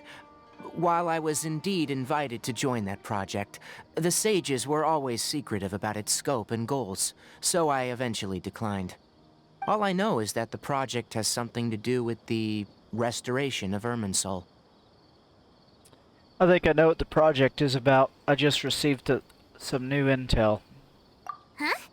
Did you see something when you were in Nahida's body? Yes, the Academia is turning the Balladeer into a god. What? Do you have any evidence? I saw a nascent god under construction. Hypatia also showed us a so-called divine consciousness.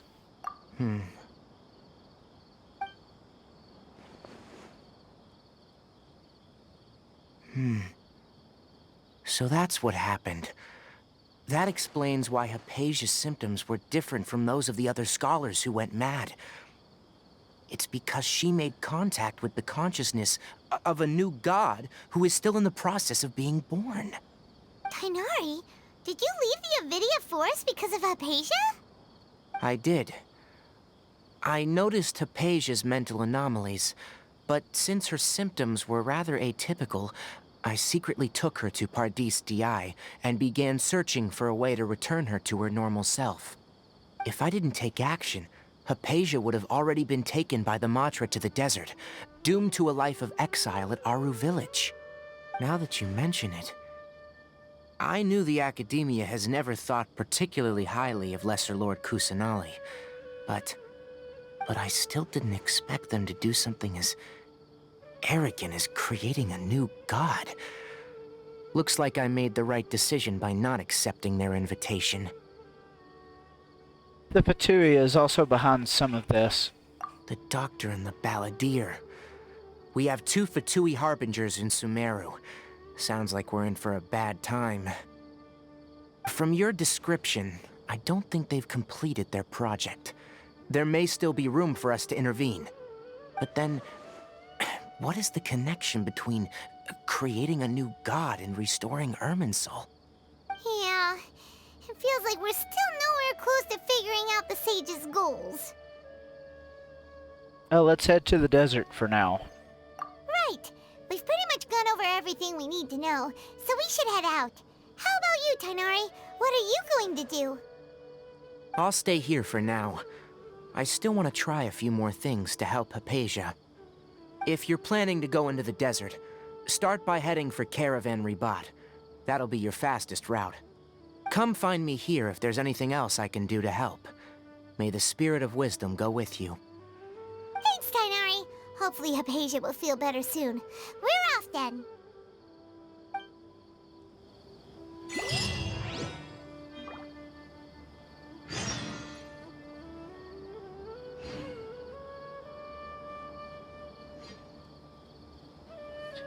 Doing alright, Diggs. How about you? My time with Espina has taught me that carrying an unreliable weapon is worse than not carrying one at all.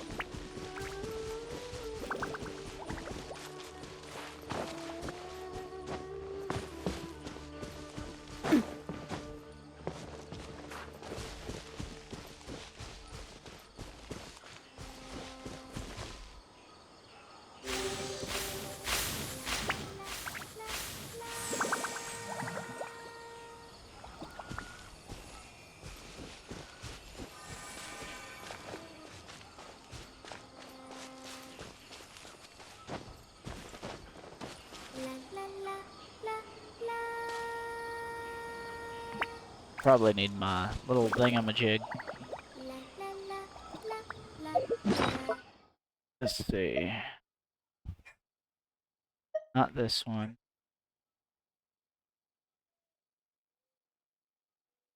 Forgot which one it is. That's the leeway one.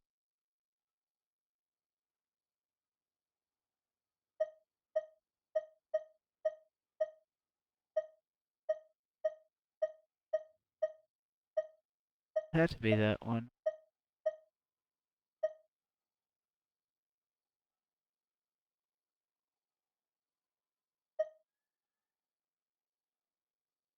I do love Spina di Rosula's logo. It was designed by...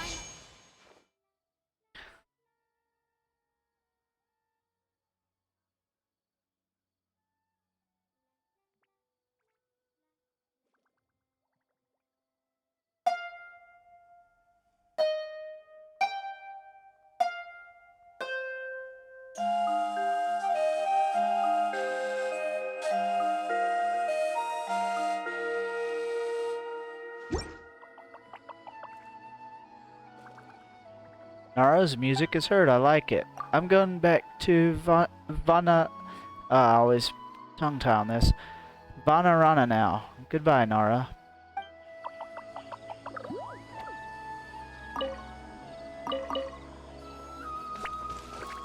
Okay. This is still something. Hello. Hello, John. How are you doing?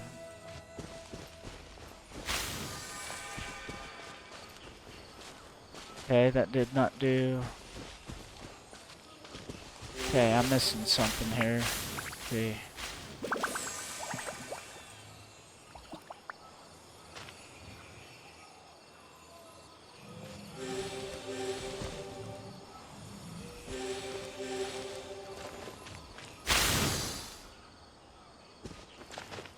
Nope. I messed it up. Okay. Let's see. Alright.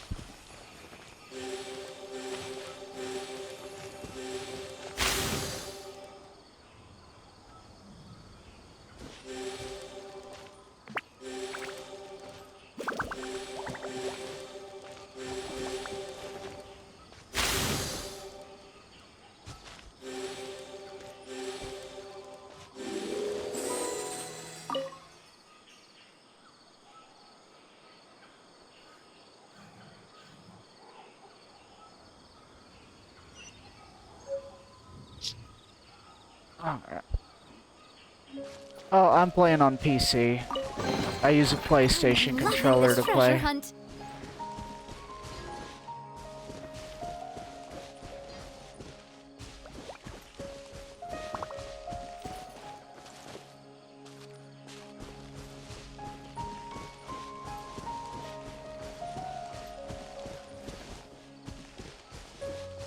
Oh, looks like we have a secret over here.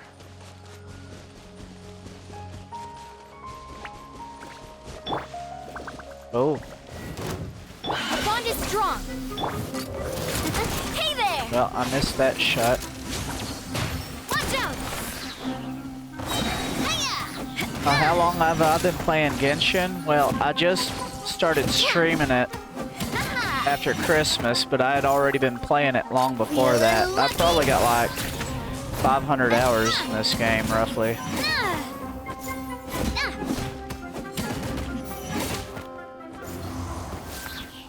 I've been putting a lot of the Archon stuff on hold, and I'm just now really getting into where I'm doing the Archon stuff finally.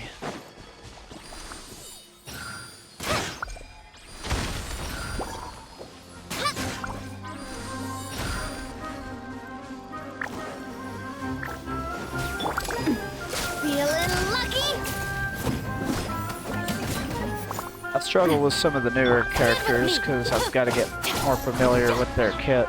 Attack! That's the way. Feeling lucky? Hiya! Attack!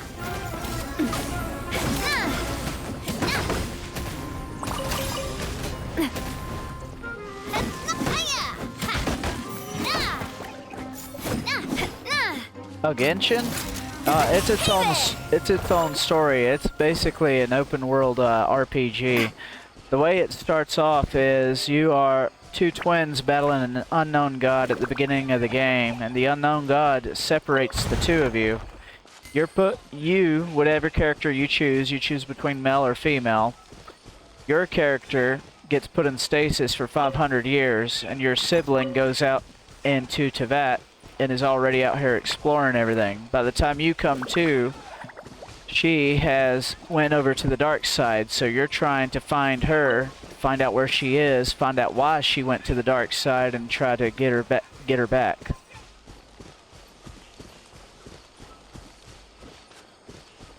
Which it's also got a lot of stuff in between there where you're going between the different nations and helping the different nations out with their problems and issues, fighting different enemies and villains. Your biggest villains right now are the Fatui. They create a lot of chaos.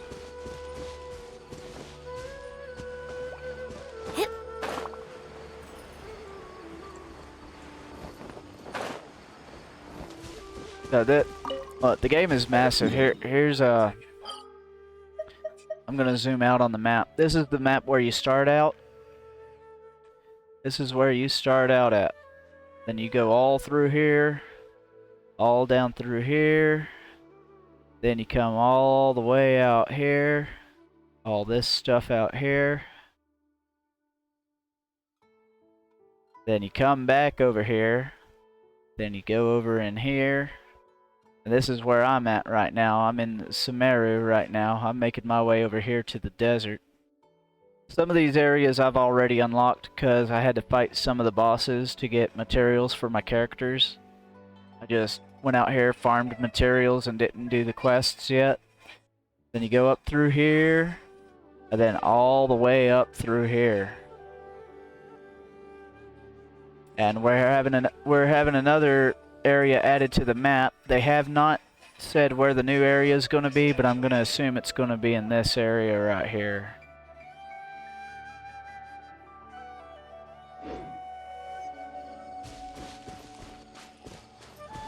So, there's some folks who make fun of the game, but they never really played it. I was skeptical at first until my daughter got me into it, and then I'm like playing it on a regular basis. It's actually a very good game. Our bond is strong. Oh, the jungle.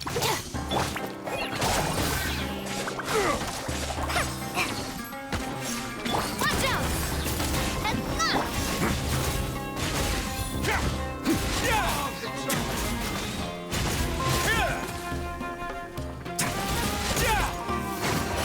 Have a sick trip.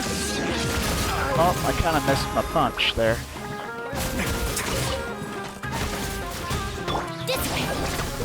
Tough right there! Out of my way!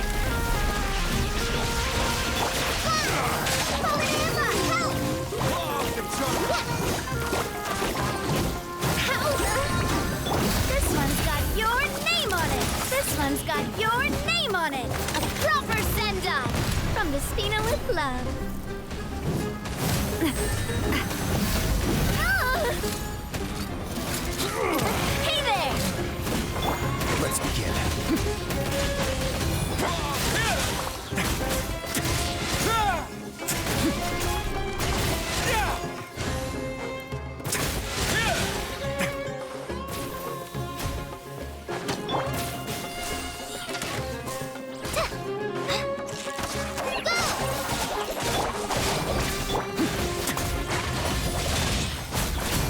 I do.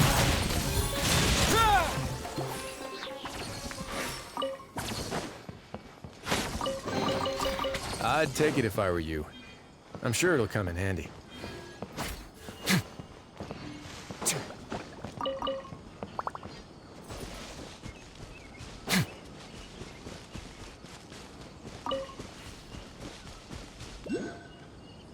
That's the same as my Twitch name.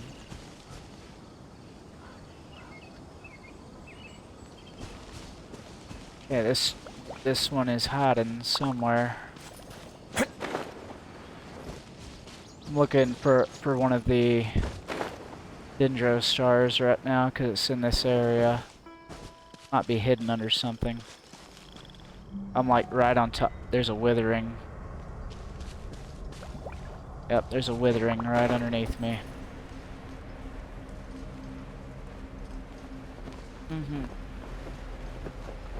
The star could be in the withering. Oh, we got these things. This is gonna be a little bit of a bite.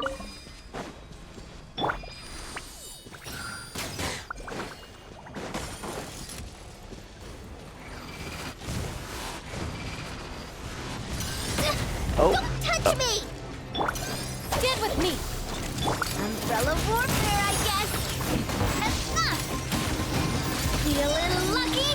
Attack! That's the way.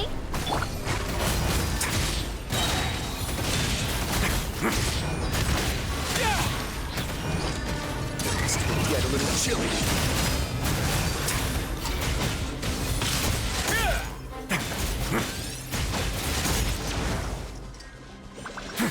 I'll settle this. Dissipate.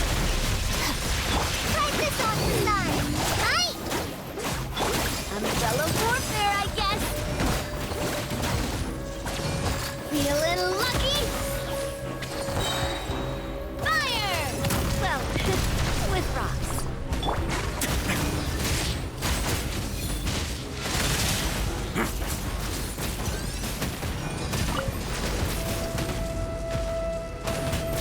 Ooh.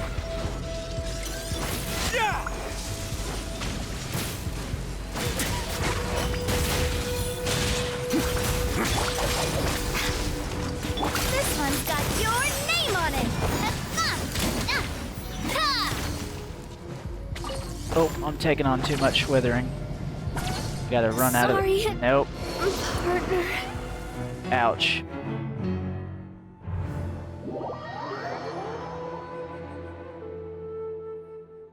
Okay.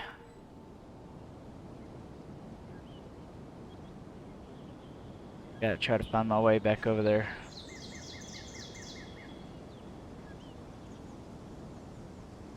That's the thing about the withering areas. You get, I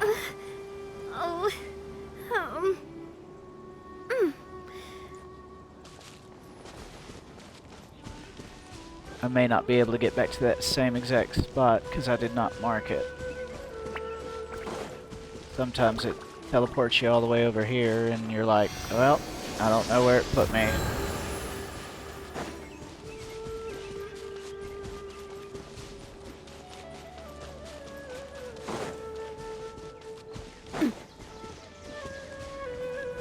Is it that one down there?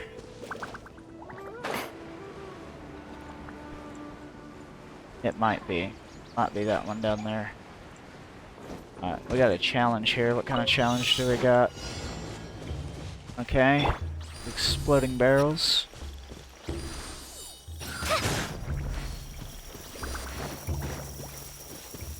I know I'm cheating a little bit by running up on them.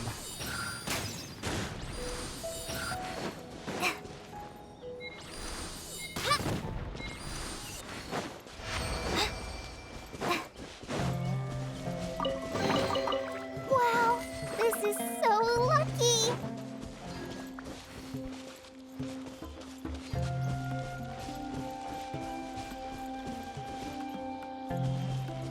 Don't know where that withering is now. I'll come across it again.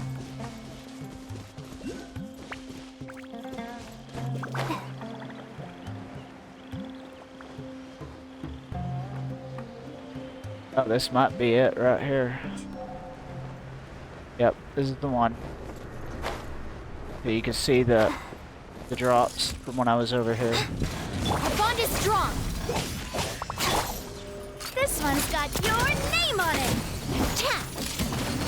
Ah. Hey there.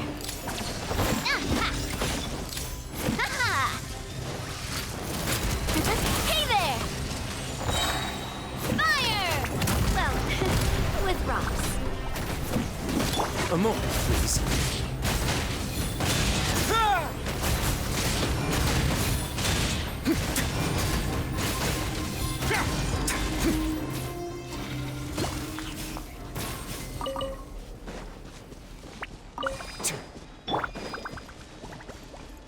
Now that I got the enemies out of the way, I have more time to shoot these.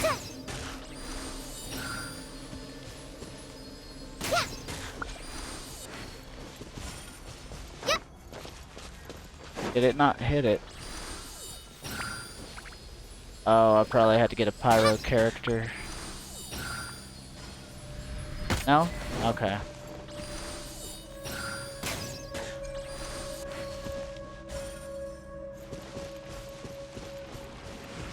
Okay, there's one more over this way.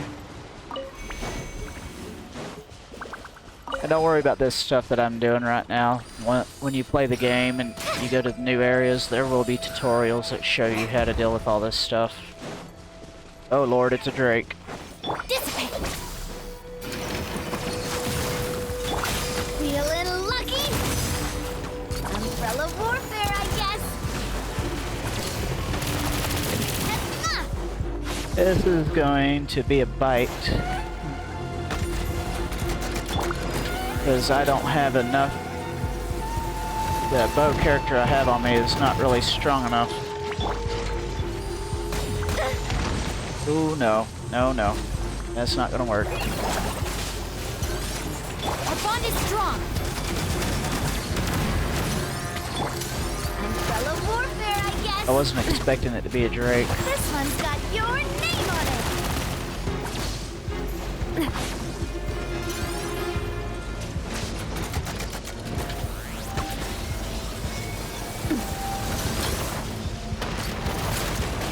Hey there! Where'd that come from? I guess I'm going. Okay. Alright. We'll revive you and bring you back out in a minute. Let me take care of these guys in the meantime. I have no objections. Wow, they are hitting hard. Dissipate.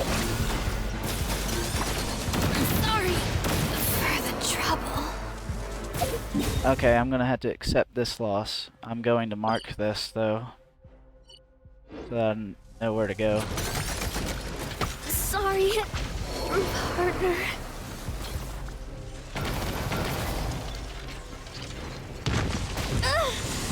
Alright, we're gonna... Yeah, I know. At least I have it marked Even though the now. rain has stopped, you still Alright, need the we one gotta with the change petals. some party members around. Just like how the past stays in the memory. Okay, we're going to bring up Prepare Winnie. to be amazed. We're gonna bring up I have Lorena. high hopes for this journey. Now we're gonna go take care of this nonsense.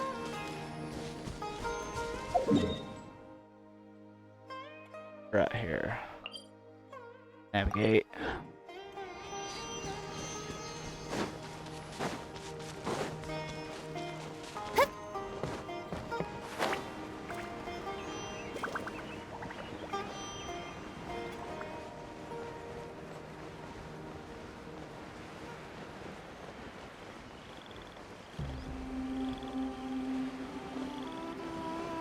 Should be right in here. Yep, there's the Drake right there. He's probably fully healed too. Yep, he fully regened himself. That's alright though. Time to shine. Alright, let's get it. Feeling lucky? Hiya! Feeling lucky?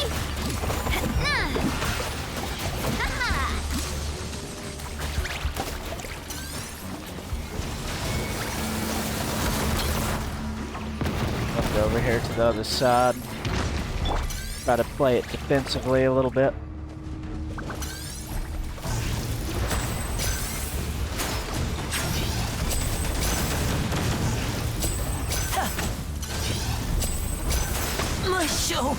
Damn. He one-shot me, man. Shower me with praise!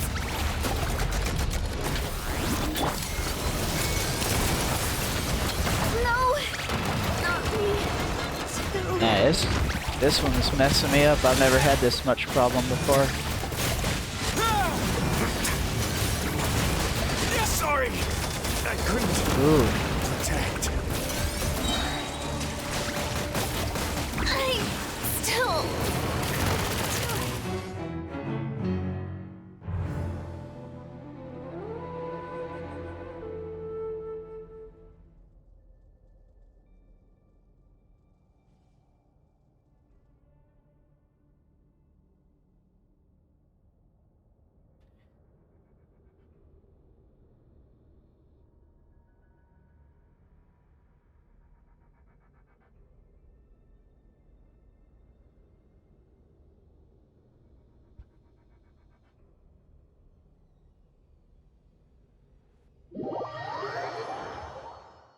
Huh. Well, that the sun feels almost as hot as those studio lights I'm in front of all the time. Okay, we're gonna do something a little unorthodox. Something I don't normally do. What shall we do?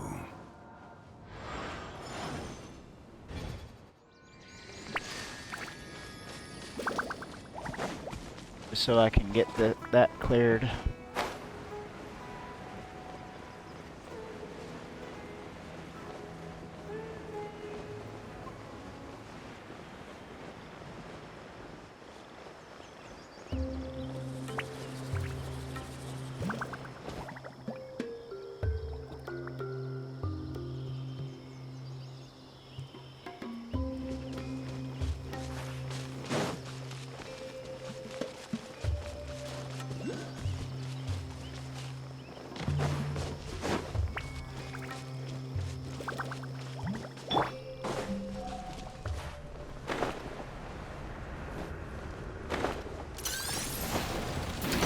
Solidified! Strike a pose!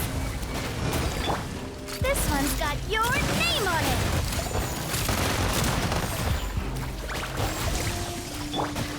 Stabilize!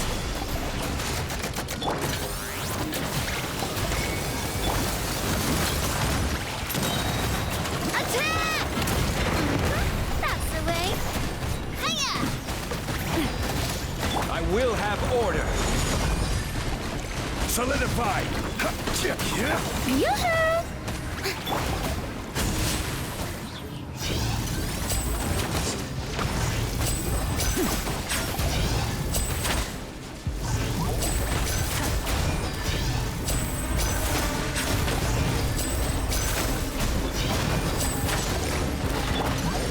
Stabilize! Now disappear! A proper send-off from the Spina with love. Ha! Shower me with praise. Ha!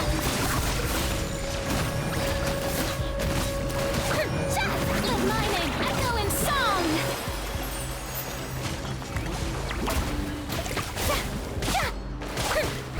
Order guide you! Solidified! Here comes the finale! Feeling lucky? Watch out! Fire! Well, with rocks.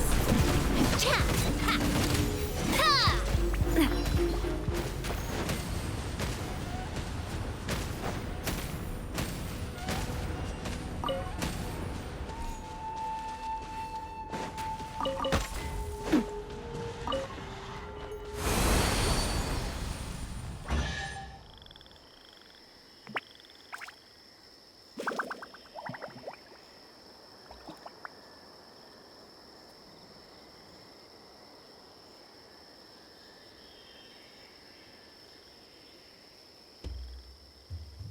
I really want to go traveling.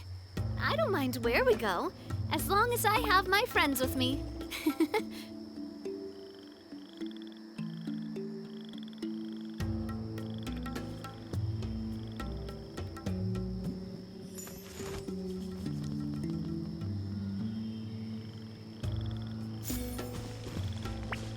I'm loving this treasure hunt. Wow, that was worth 5 Primo Gems.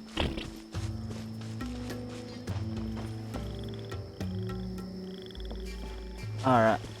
Alright, Farina, do your thing. Let's get everybody healed up. I present.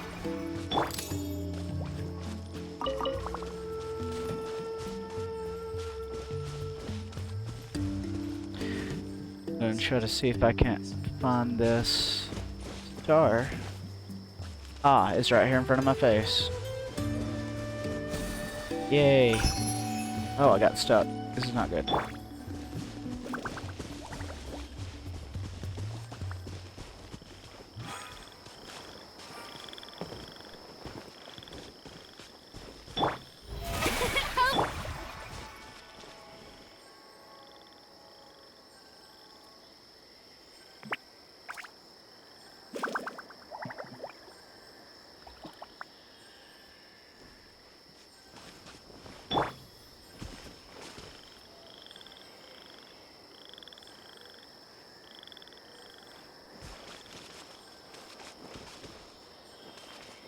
Alright. And we will continue onward with this team for a while.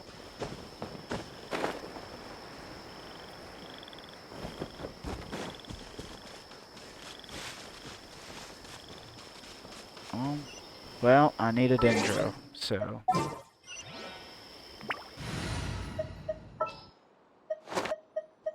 Trainee Forest Ranger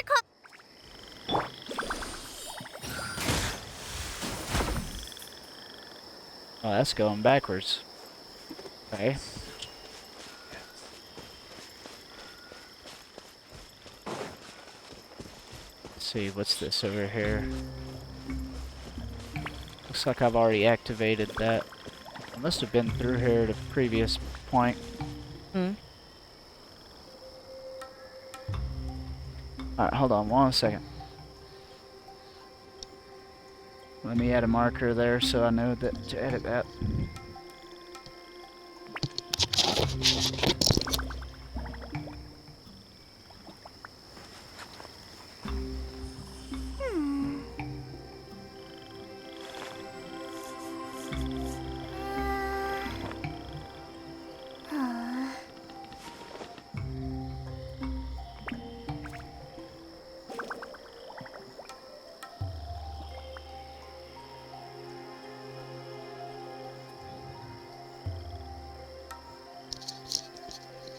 Okay. What got going on here?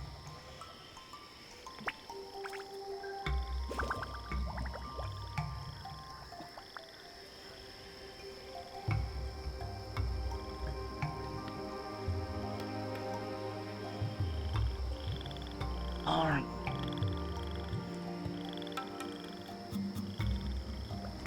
Oh yeah, this is one of the areas I used to material farm. Okay, that makes sense why that's like that then.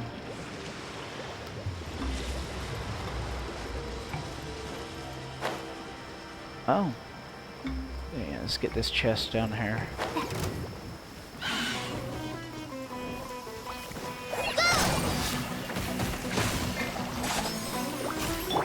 Feeling lucky?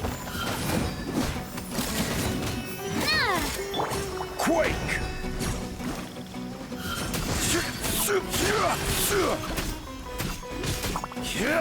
Stabilize! Feeling lucky?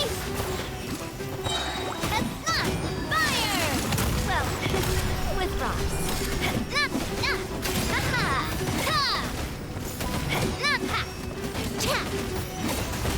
This one's got your name on it!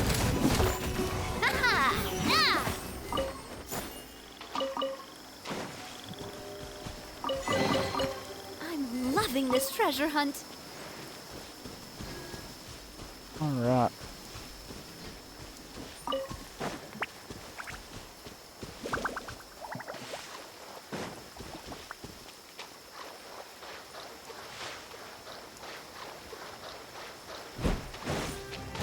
Ow! Oh! This one's got your name on it!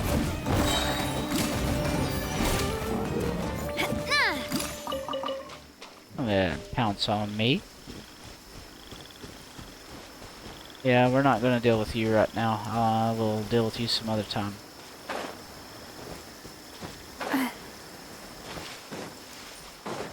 This one's got your name on it! The show begins! Solidify! This is order!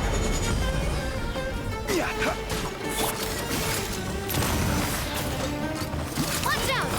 Fire! Well, with rocks. Hi!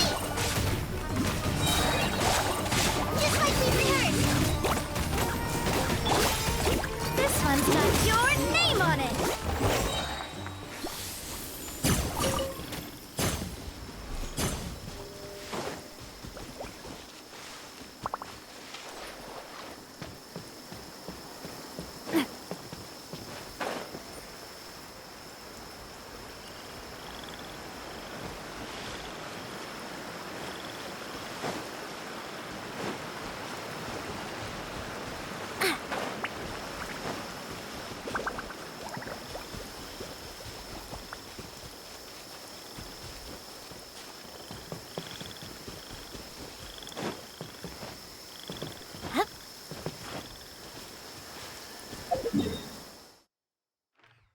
Yeah, I'm going the exact opposite of where I need to go. So let me teleport back over here.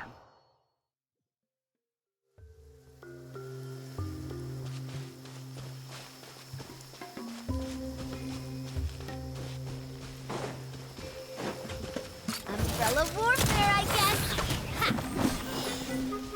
Come on, get over here. Get over here. No, don't stand there. Follow me. I'm trying to lure him down. Well, with... Order guide you! May I present...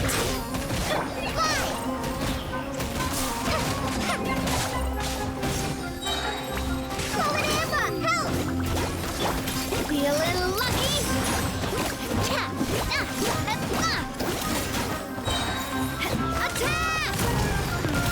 That's the way.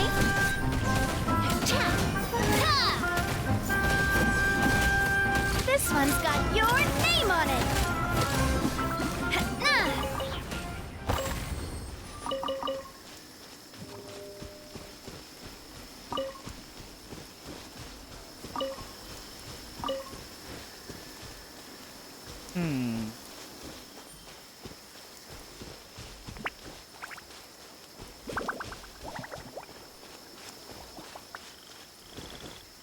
This is probably a withering site that I cleared earlier. Where would this be located? I bet you it's that one I could never find.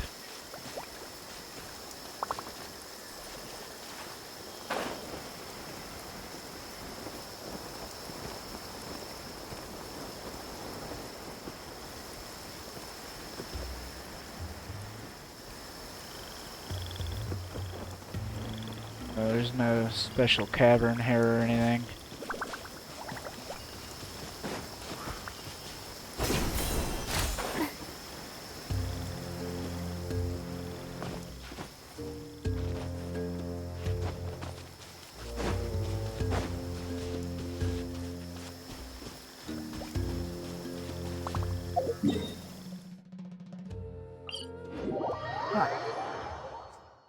That's one of the ones that kept eluding me. We'll be back in this area again in the near future, so I'm not going to sweat it too much.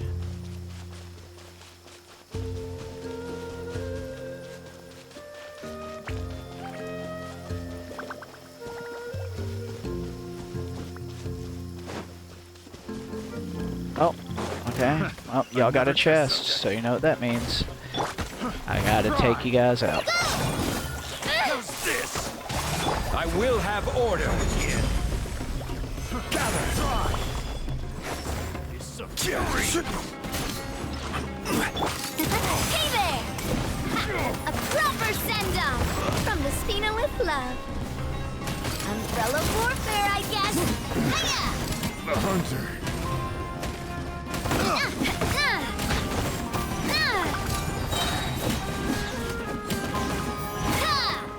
This one's got your name on it. Picked the wrong test.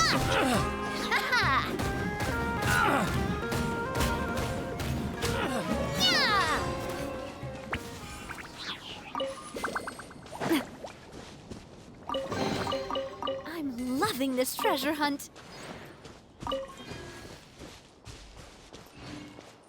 For a second there, I thought that was a little chest.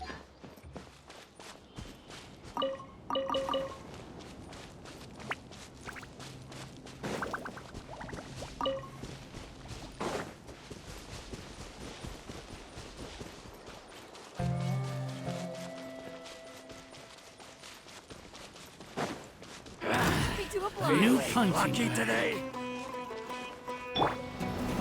Solidify. Order guide you. Oh, brilliant!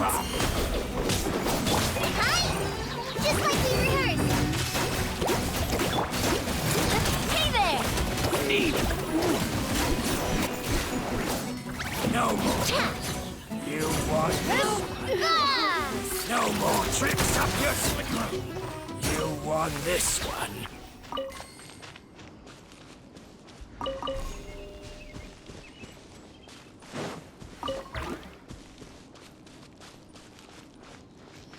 Hey, it's a Silly.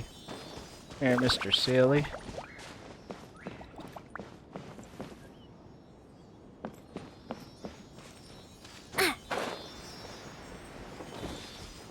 You're gonna make me use him, aren't you? That is not where I wanted you to put that.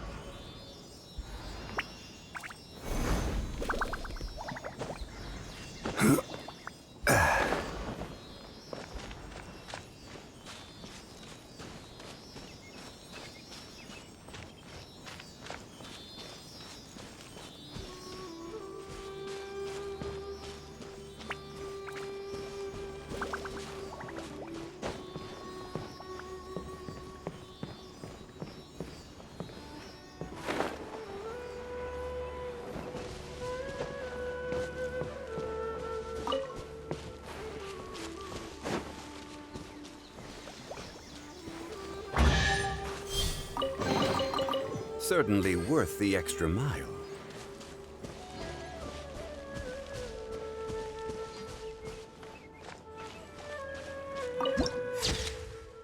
I think we're about at our next destination.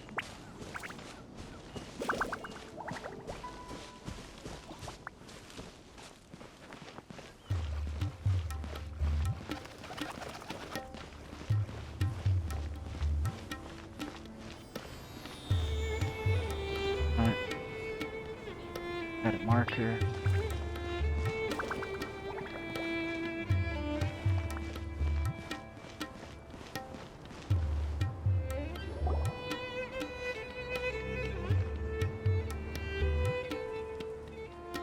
We finally made it to Caravan Reebok. It's pretty lively here.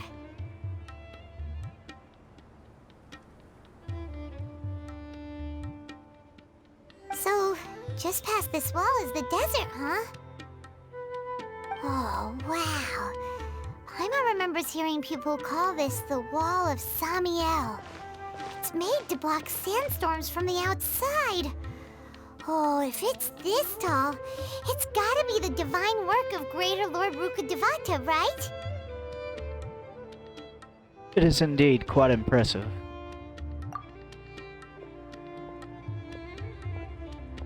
Enough gawking. Come on, follow me. Huh? I'll hate them. Over here.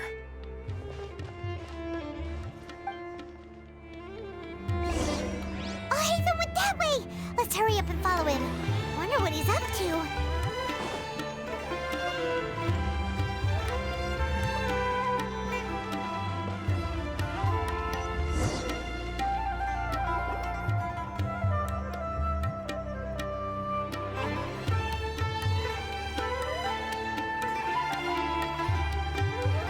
What the... Where did he go? How did we lose them? They were just here a second ago. More Eremite mercenaries? Who are they working for this time? Anyway, Traveler, it seems like we were being followed again. You were too careless. You should have noticed those hopeless amateurs trailing you a long time ago.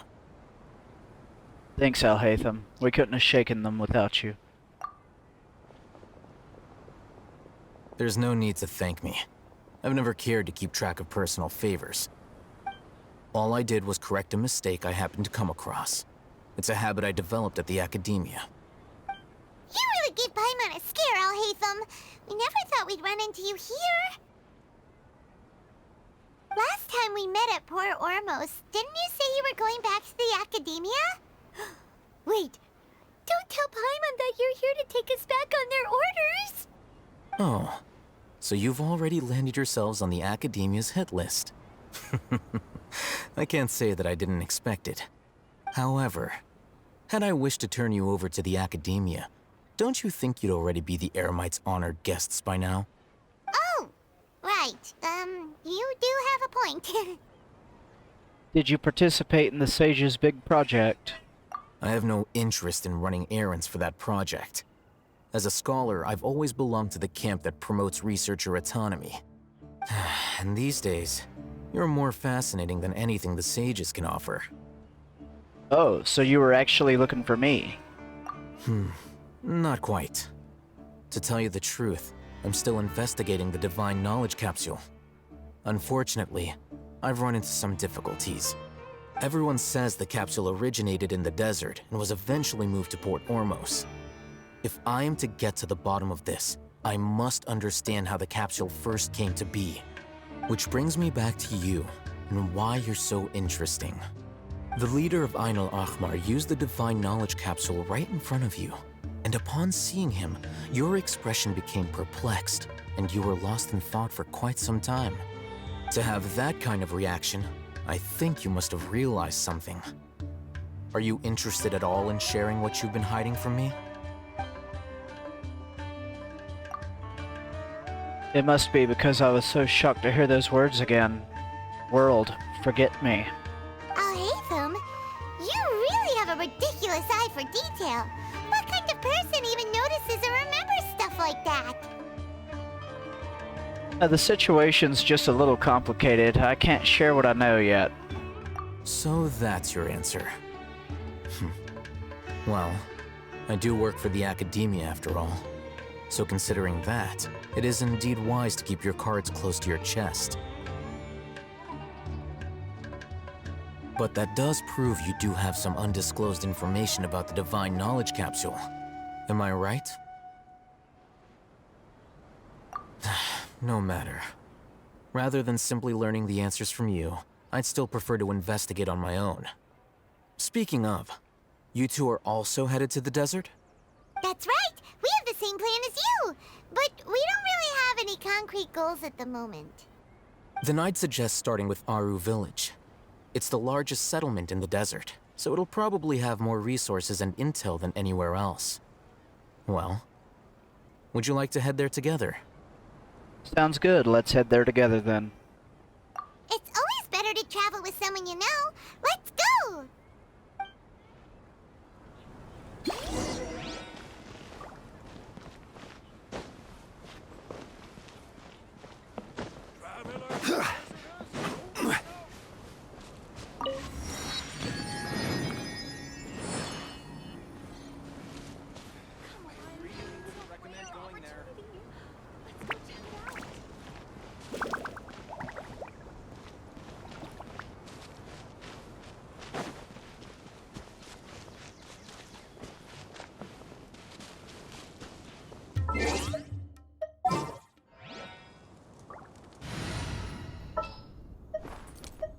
Yeah, I'll do my best, but I can't guarantee a victory. Don't tell me they did it again.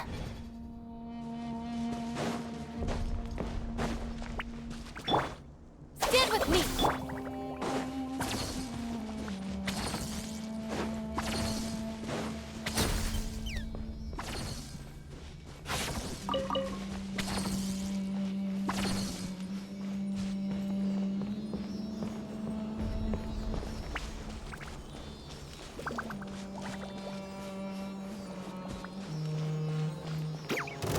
This one's got your name on it!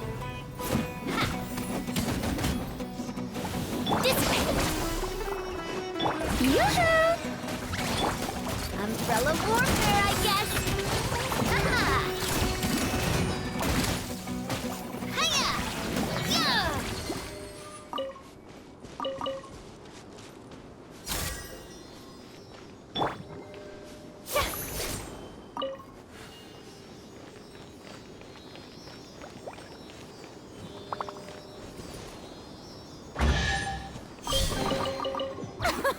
Splendid! More interesting trinkets for me. Another Shower me with praise! Stop right there! Attack! That's the way! A moment, please. Should replace my try. That's the wrong test subject. The hunter.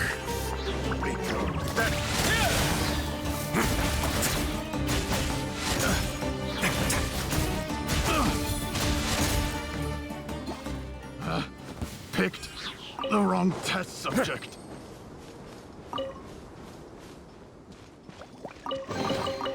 I'd take it if I were you. I'm sure it'll come in handy.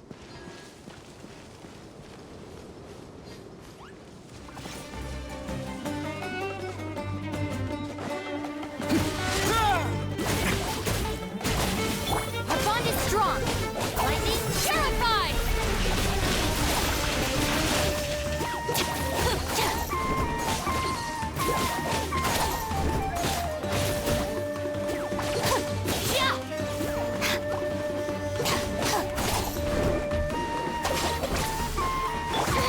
Stop that! Yoo-hoo! This one's got your name on it!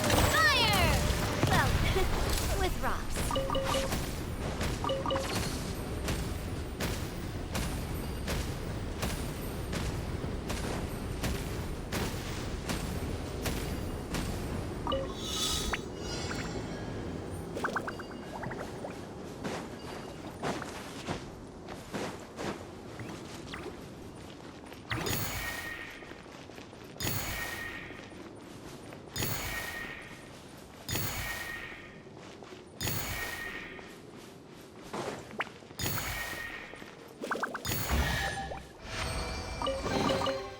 Whoa! What a stroke of good luck!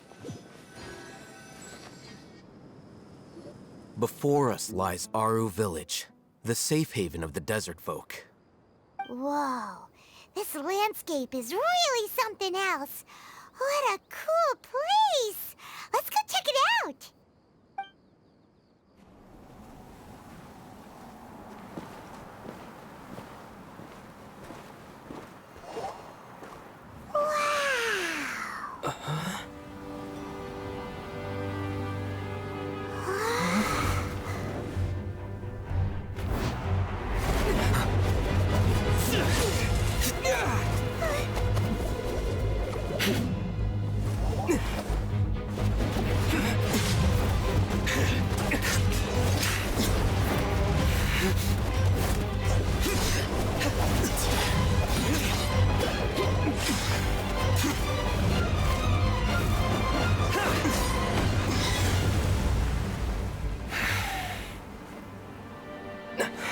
Sino.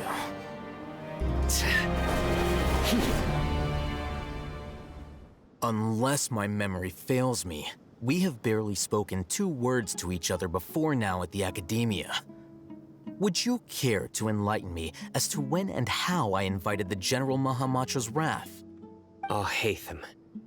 Do not think you can escape my judgment just because you managed to escape my attack.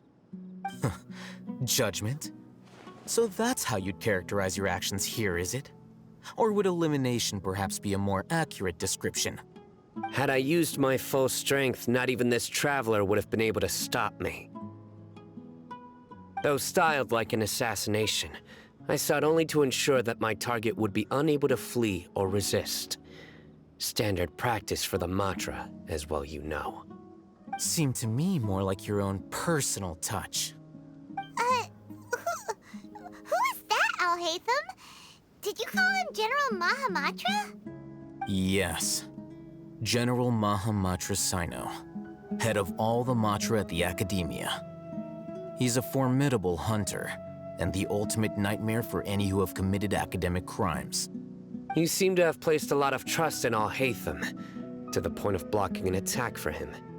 If I were you, I'd never choose to side with him. I wouldn't believe a single word that comes out of his mouth. I have been pursuing this scribe for a long time.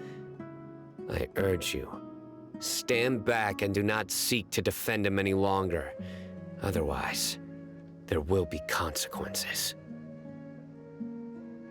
I don't trust him as much as you seem to think, but that doesn't mean I'm going to stand by and do nothing. Has Alhaitham done something wrong? Paimon doesn't think he's as bad as you've made him out to be. I won't waste my breath explaining things. Alhaitham, I saw it during our fight. Take it out. The divine knowledge capsule you're hiding on your person. Unless you want me to retrieve it for myself. Very perceptive of you. Nothing escapes a Matra's senses. Wait, the divine knowledge capsule? Didn't it fall into the Matra's hands in Port Ormos? So you did lie to us. No wonder you speak with such confidence, Sino. But I must admit, I'm very curious. What does this capsule mean to you? And why, as General Mahamatra of the Academia, are you all alone in the desert? As far as I'm aware, the other Matra have been speculating about your disappearance. Have you been given a mission that's, let's say, morally dubious? If I was the real target of your mission, what was stopping you from simply using your authority and resources to judge me within the walls of the Academia? Is it a mission from the sages? I should have known you'd be difficult to deal with. You two? Ugh! What you would do, Traveler? Paimon feels like we can't trust either of them! Ahem. Well, look at you two, acting all tough and self-righteous over there. Wait, Dia?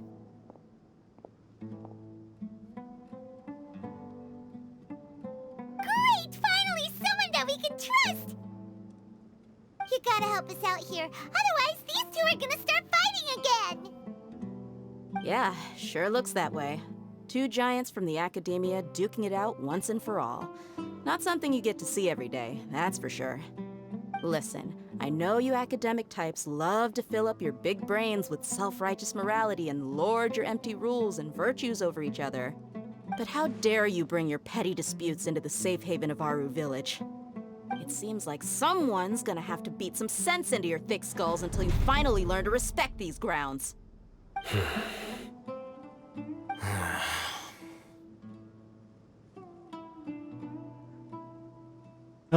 Neither of them can afford to be distracted by Dea. They're still looking for an opportunity to attack. Hey, did either of you hear a word I just said?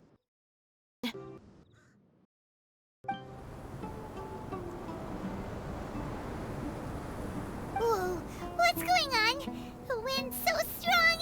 Is this a sandstorm? Paimon's gonna get blown away! Another sandstorm? What's up with these recently?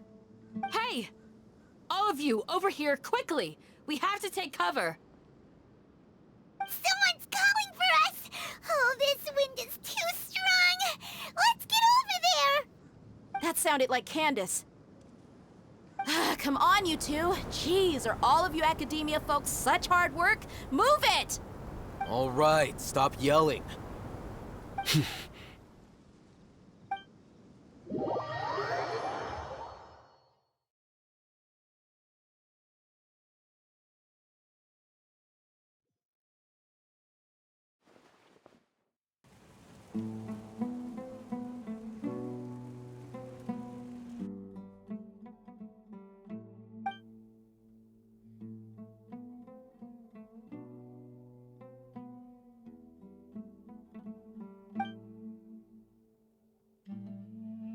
Well, this is pretty awkward. Hey, wanna play sardines with 3 people who wanna tear each other limb from limb? Sure, why not? Sounds fun. The air is so thick and heavy. Paimon can hardly keep floating anymore. My sincere apologies, everyone. This is the home of our village chief. I will have to ask you to make do with this small room until the sandstorm dies down. Please, let me introduce myself. I am Candace, protector of Aru Village. Our savior has come at last! Nice to meet you, Candace. The name's Paimon. Thank you so much for helping us.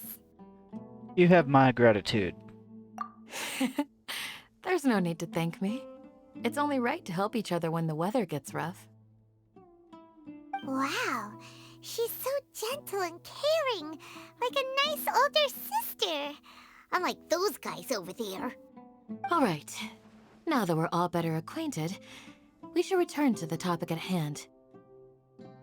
As a guardian charged with the responsibility to protect my fellow villagers from harm, I was observing your conflict from afar, even before the sandstorm started.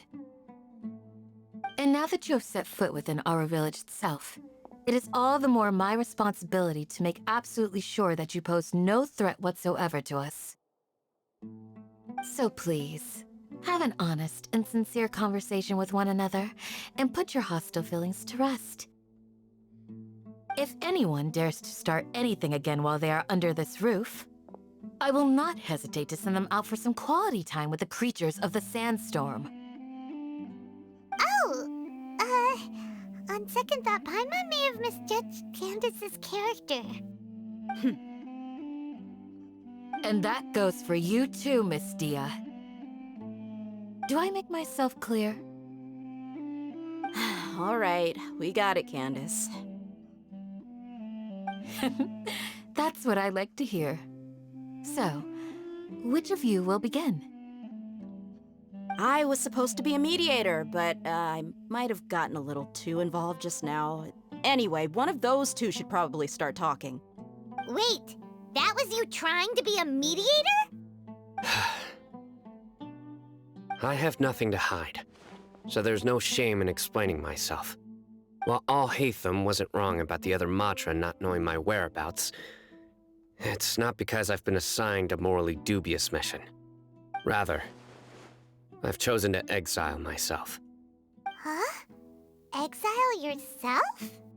A little while ago, I discovered that there was data missing in the Academia's project planning and development files. What little they did report clearly did not match the project's actual progress. As General Mahamatra, I had the responsibility and authority to request an audit. However, to my surprise, the person responsible for the erroneous data was none other than Grand Sage Azar himself. I tried to investigate the issue myself before submitting a formal audit request, but I soon found that all leads and potential pieces of incriminating evidence were carefully concealed from me. I began to realize that they were cautious of me from the very beginning. Unsurprisingly, the Grand Sage rejected my audit request as soon as the submission reached his desk. He even said to me, "The power of the General Mahamatra is granted by the sages. You have no right to judge us." So they really are up to no good. I realized then that to the Grand Sage, the Matra are nothing more than tools for the sages to assert and maintain their control over knowledge. the vows that we took, the principles that we strive to uphold, they are meaningless to the academia of today. So then you decided to exile yourself. I believed it would be wise to flee the academia before the sages had a chance to take action against me. This way, they can no longer see nor predict my actions. I will never give up on this investigation. There's no need for someone else to give me power or authority. Once I find the truth, I will administer judgment by my own name. Sino seems to have the same goal as us. We're all investigating the sages. Plus, now that he's no longer the General Mahamatra, he somehow feels a lot less scary. Now, it's still too early to trust him completely. What if that whole story was just made up? Well, Sino, if that's your story, then why did you see Alhaitham as a target? When I was investigating the matter in the academia, I overheard a conversation between Alhaitham and a sage. The sages asked you to investigate a blonde-haired traveler. Do you dispute this, Alhaitham? What? Like many parts of the project, this assignment was undocumented. Now throw in your suspicious behavior with the Divine Knowledge Capsule, and I think we deserve an explanation. From the very beginning, Alhaitham was... Yes. I was indeed tasked with investigating the Traveler. Alhaitham! After all, the promised reward was so great that hardly any scholar could have refused. The sage told me, once you've completed this assignment, I can give you a glimpse of divine knowledge. A most enticing offer. Unfortunately, those academics don't know me at all. Their words contained one key piece of information, namely that divine knowledge indeed exists. That gave me all I needed to know. From my perspective, the sages are far from trustworthy. Think about it. Isn't it a little strange they're so willing to share divine knowledge with anyone, even as a reward? So, I began my own investigation following the lead of the Divine Knowledge Capsule. In the end, I realized my wisdom in committing to this rather than collaborating with the sages. Had I been less guarded, I probably would have ended up like that Ain al-Ahmar mercenary, incapable of remaining sane for long enough to hold a conversation.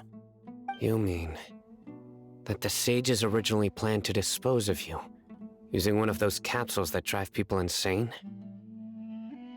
Did you join forces with me just so that you could investigate me? I'd already given up on the assignment by then. I only told the academia I was waiting in Port Ormos for you to appear so they wouldn't suspect anything. So it came as quite a surprise when I encountered my erstwhile target while investigating the Divine Knowledge Capsule. Criminals do love to talk about coincidences. Even though I ran into the Traveler by chance, I had no intention of providing assistance to the academia. Also, you should remember, you were the ones who decided to follow me and strike up a conversation after I left that tavern. Now that you mention it, things did go like that. Is that enough to prove his innocence? That's true. Alhaitham helped us out at Caravan Rebat as well. Maybe he's telling the truth. I'm willing to apologize, if that's worth anything to you. I took the Divine Knowledge Capsule behind your back because I judged its existence to be a significant risk. I felt that it would be best for no one to interact with it before it had been properly studied. After all, curiosity often proves to be the most dangerous thing in this land. You should be well aware, Scribe Alhaitham, that curiosity can also lead you to danger and suspicion. Answer me this. Did the sages share any information about their project with you? Have I not made myself clear? You and I are both distrusted by the academia. Do you really think they would tell me anything? Fine.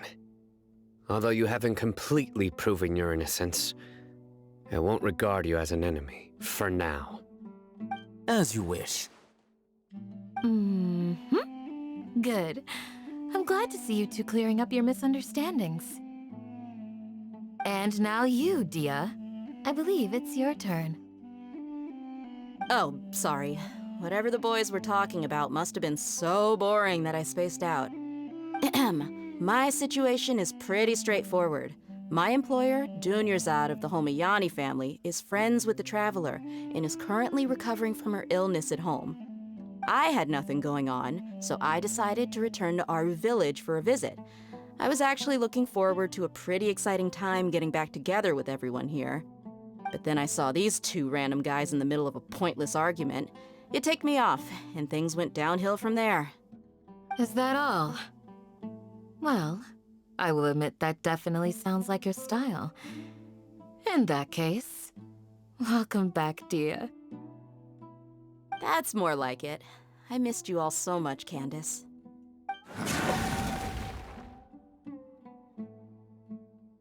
Whoa! What was that sound? No need to worry. Now that you're no longer at each other's throats, please make yourselves at home.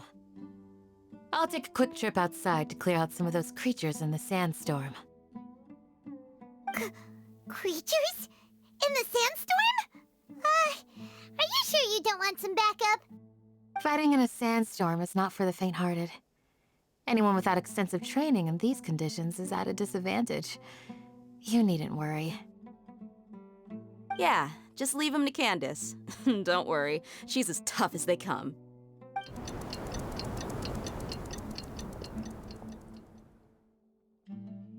The wind's died down. That means the sandstorm's over, right? Candace still isn't back yet, though. Is she alright? Maybe we should go out and check on her. When you put it that way, even I'm starting to feel a little worried. All right, let's go. We've been here long enough, and the boys are as chatty as the floor.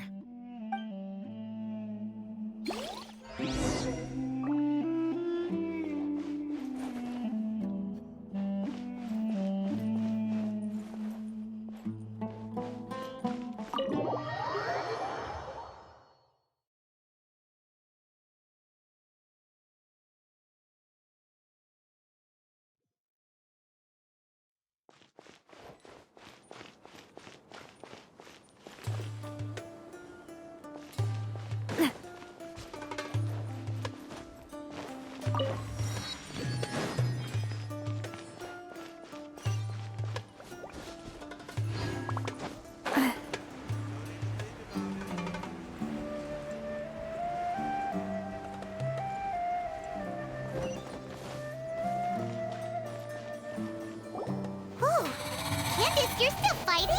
You've been out here dealing with these creatures the entire time? Yes. They just keep coming in waves. I've lost count of how many I've defeated. Before I realized it, even the sandstorm had stopped. Not only is she really strong, her stamina is also something else. Ah! Here comes another wave! Leave this round to us. I got interrupted earlier, but now I have something to take my anger out on. It's been quite a while since I've seen the Flame Mane in action. I'll leave these to you then. I'll be sure to put on a good show. Let's go!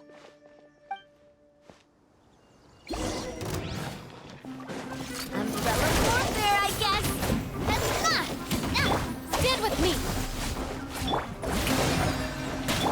Away now.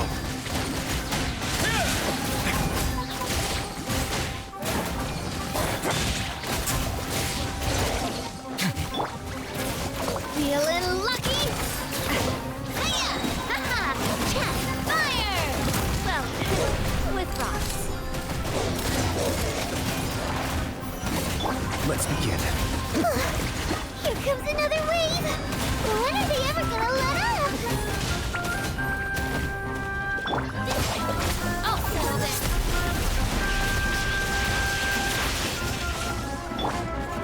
Shower me with praise!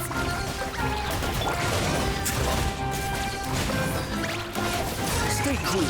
Face your gift.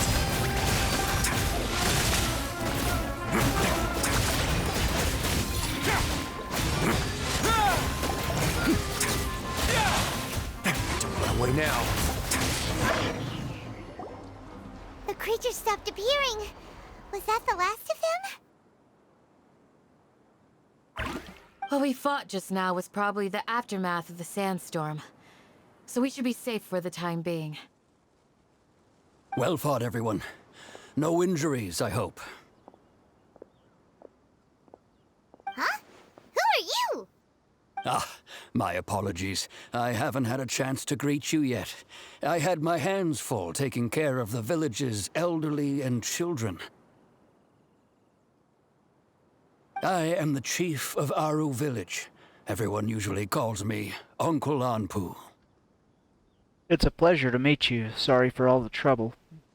Sir, I am also originally from the desert, but I have not been back for some time now. May I ask if such sandstorms are common?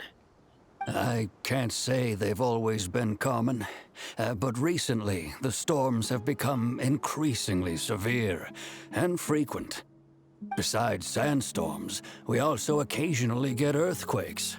According to an investigator who stayed in the village a while ago, these unusual natural phenomena are related to the withering of Irminsul. Another effect of Irminsul's withering. So, Irminsul's withering causes withering zones in the forest, and sandstorms and earthquakes here in the desert? Everything in the natural world is inextricably connected to Irminsul. These regional symptoms can indeed be a reflection of Irminsul's present state.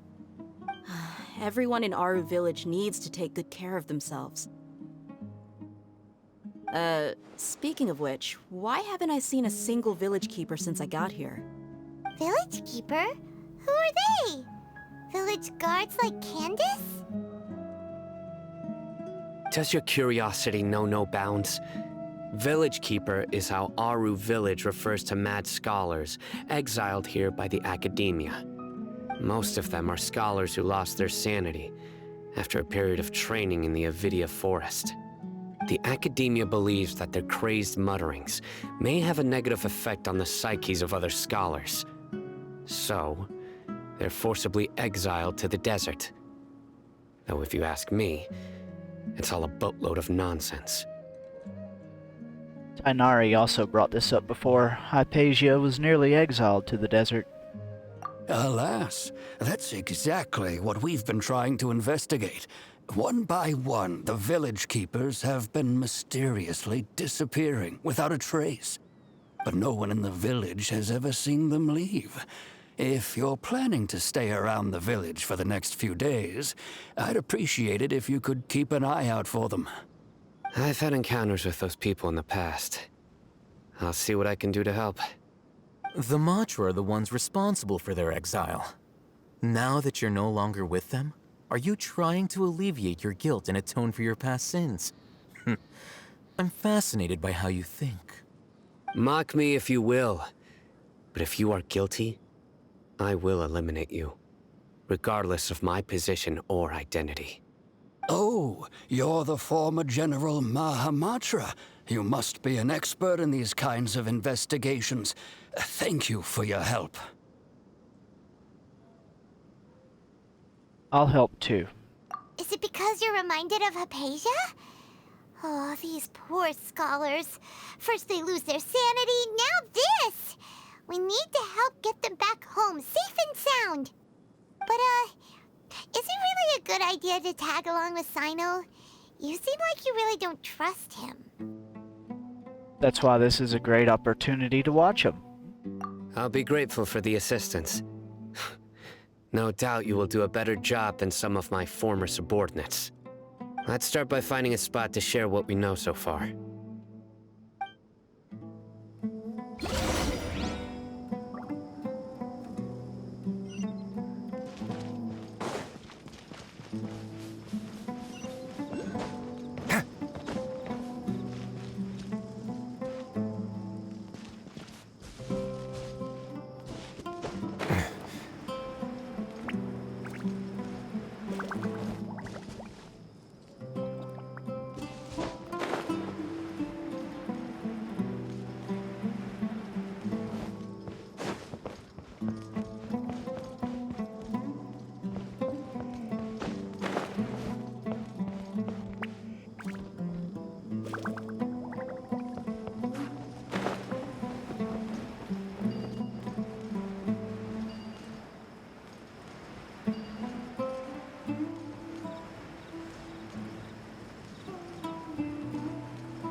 Although I've sent myself into exile, I'm still doing essentially the same things as before. Do you still have any questions for me before we start our investigation? Why do they refer to the mad scholars as village keepers? One of my former subordinates told me that this title has its origins in a strange incident. The Academia has long exiled mad scholars to Aru Village.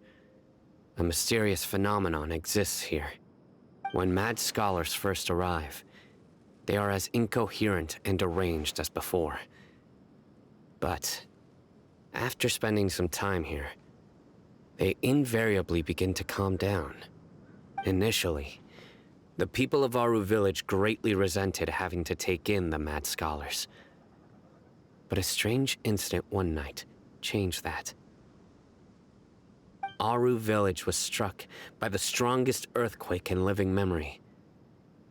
Seeing buildings on the verge of collapse all around him, the then chief of the village was preparing to take everyone to safety.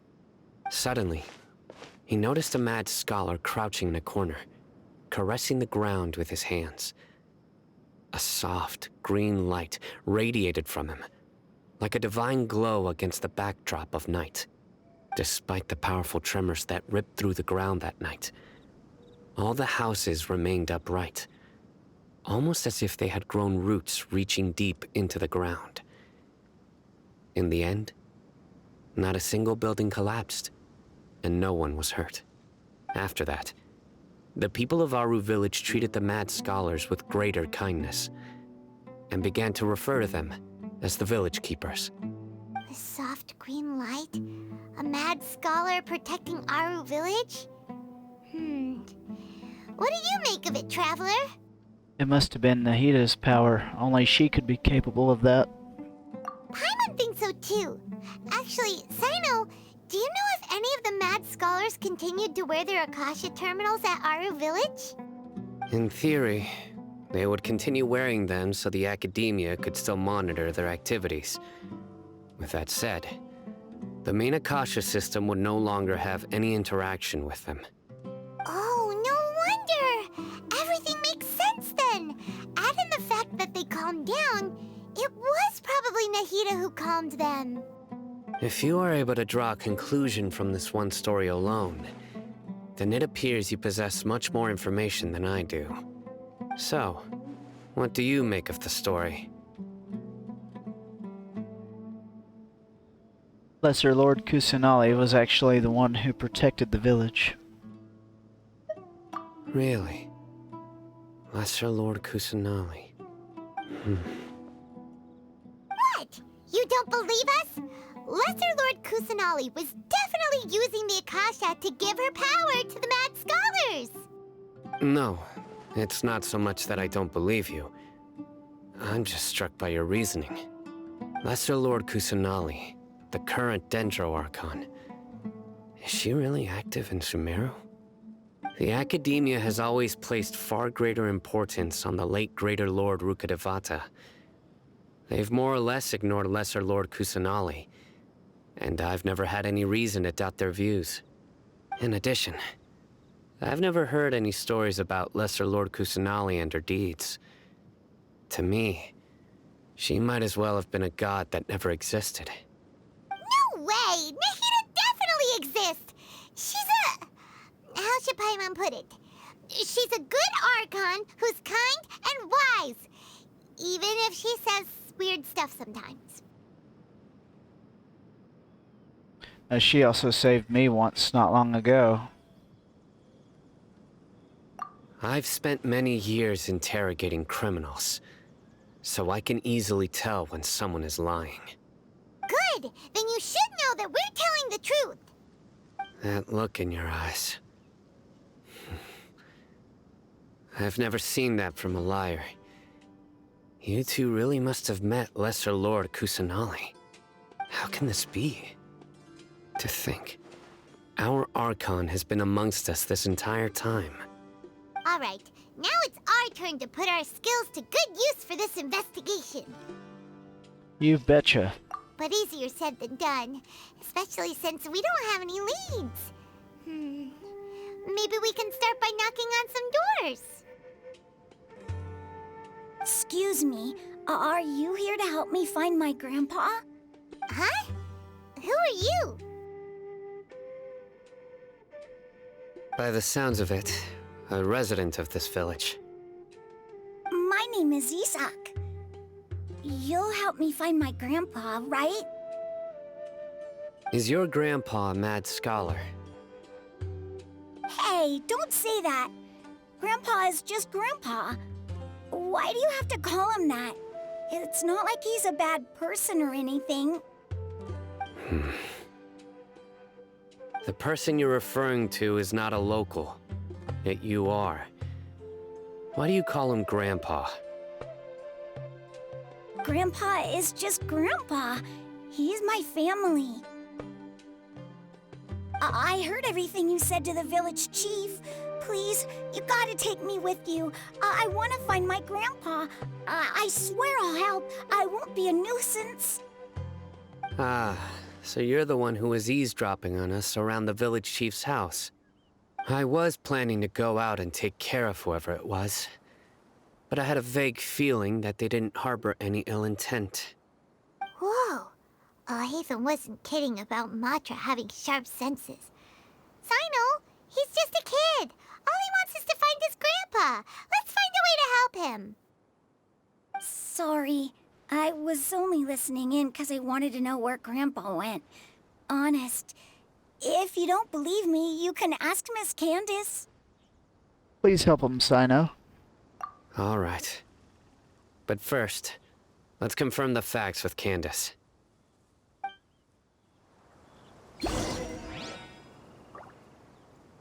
Okay, I'm gonna have to leave it there for now, because I have to get children up for school. I will be back probably in another hour to continue.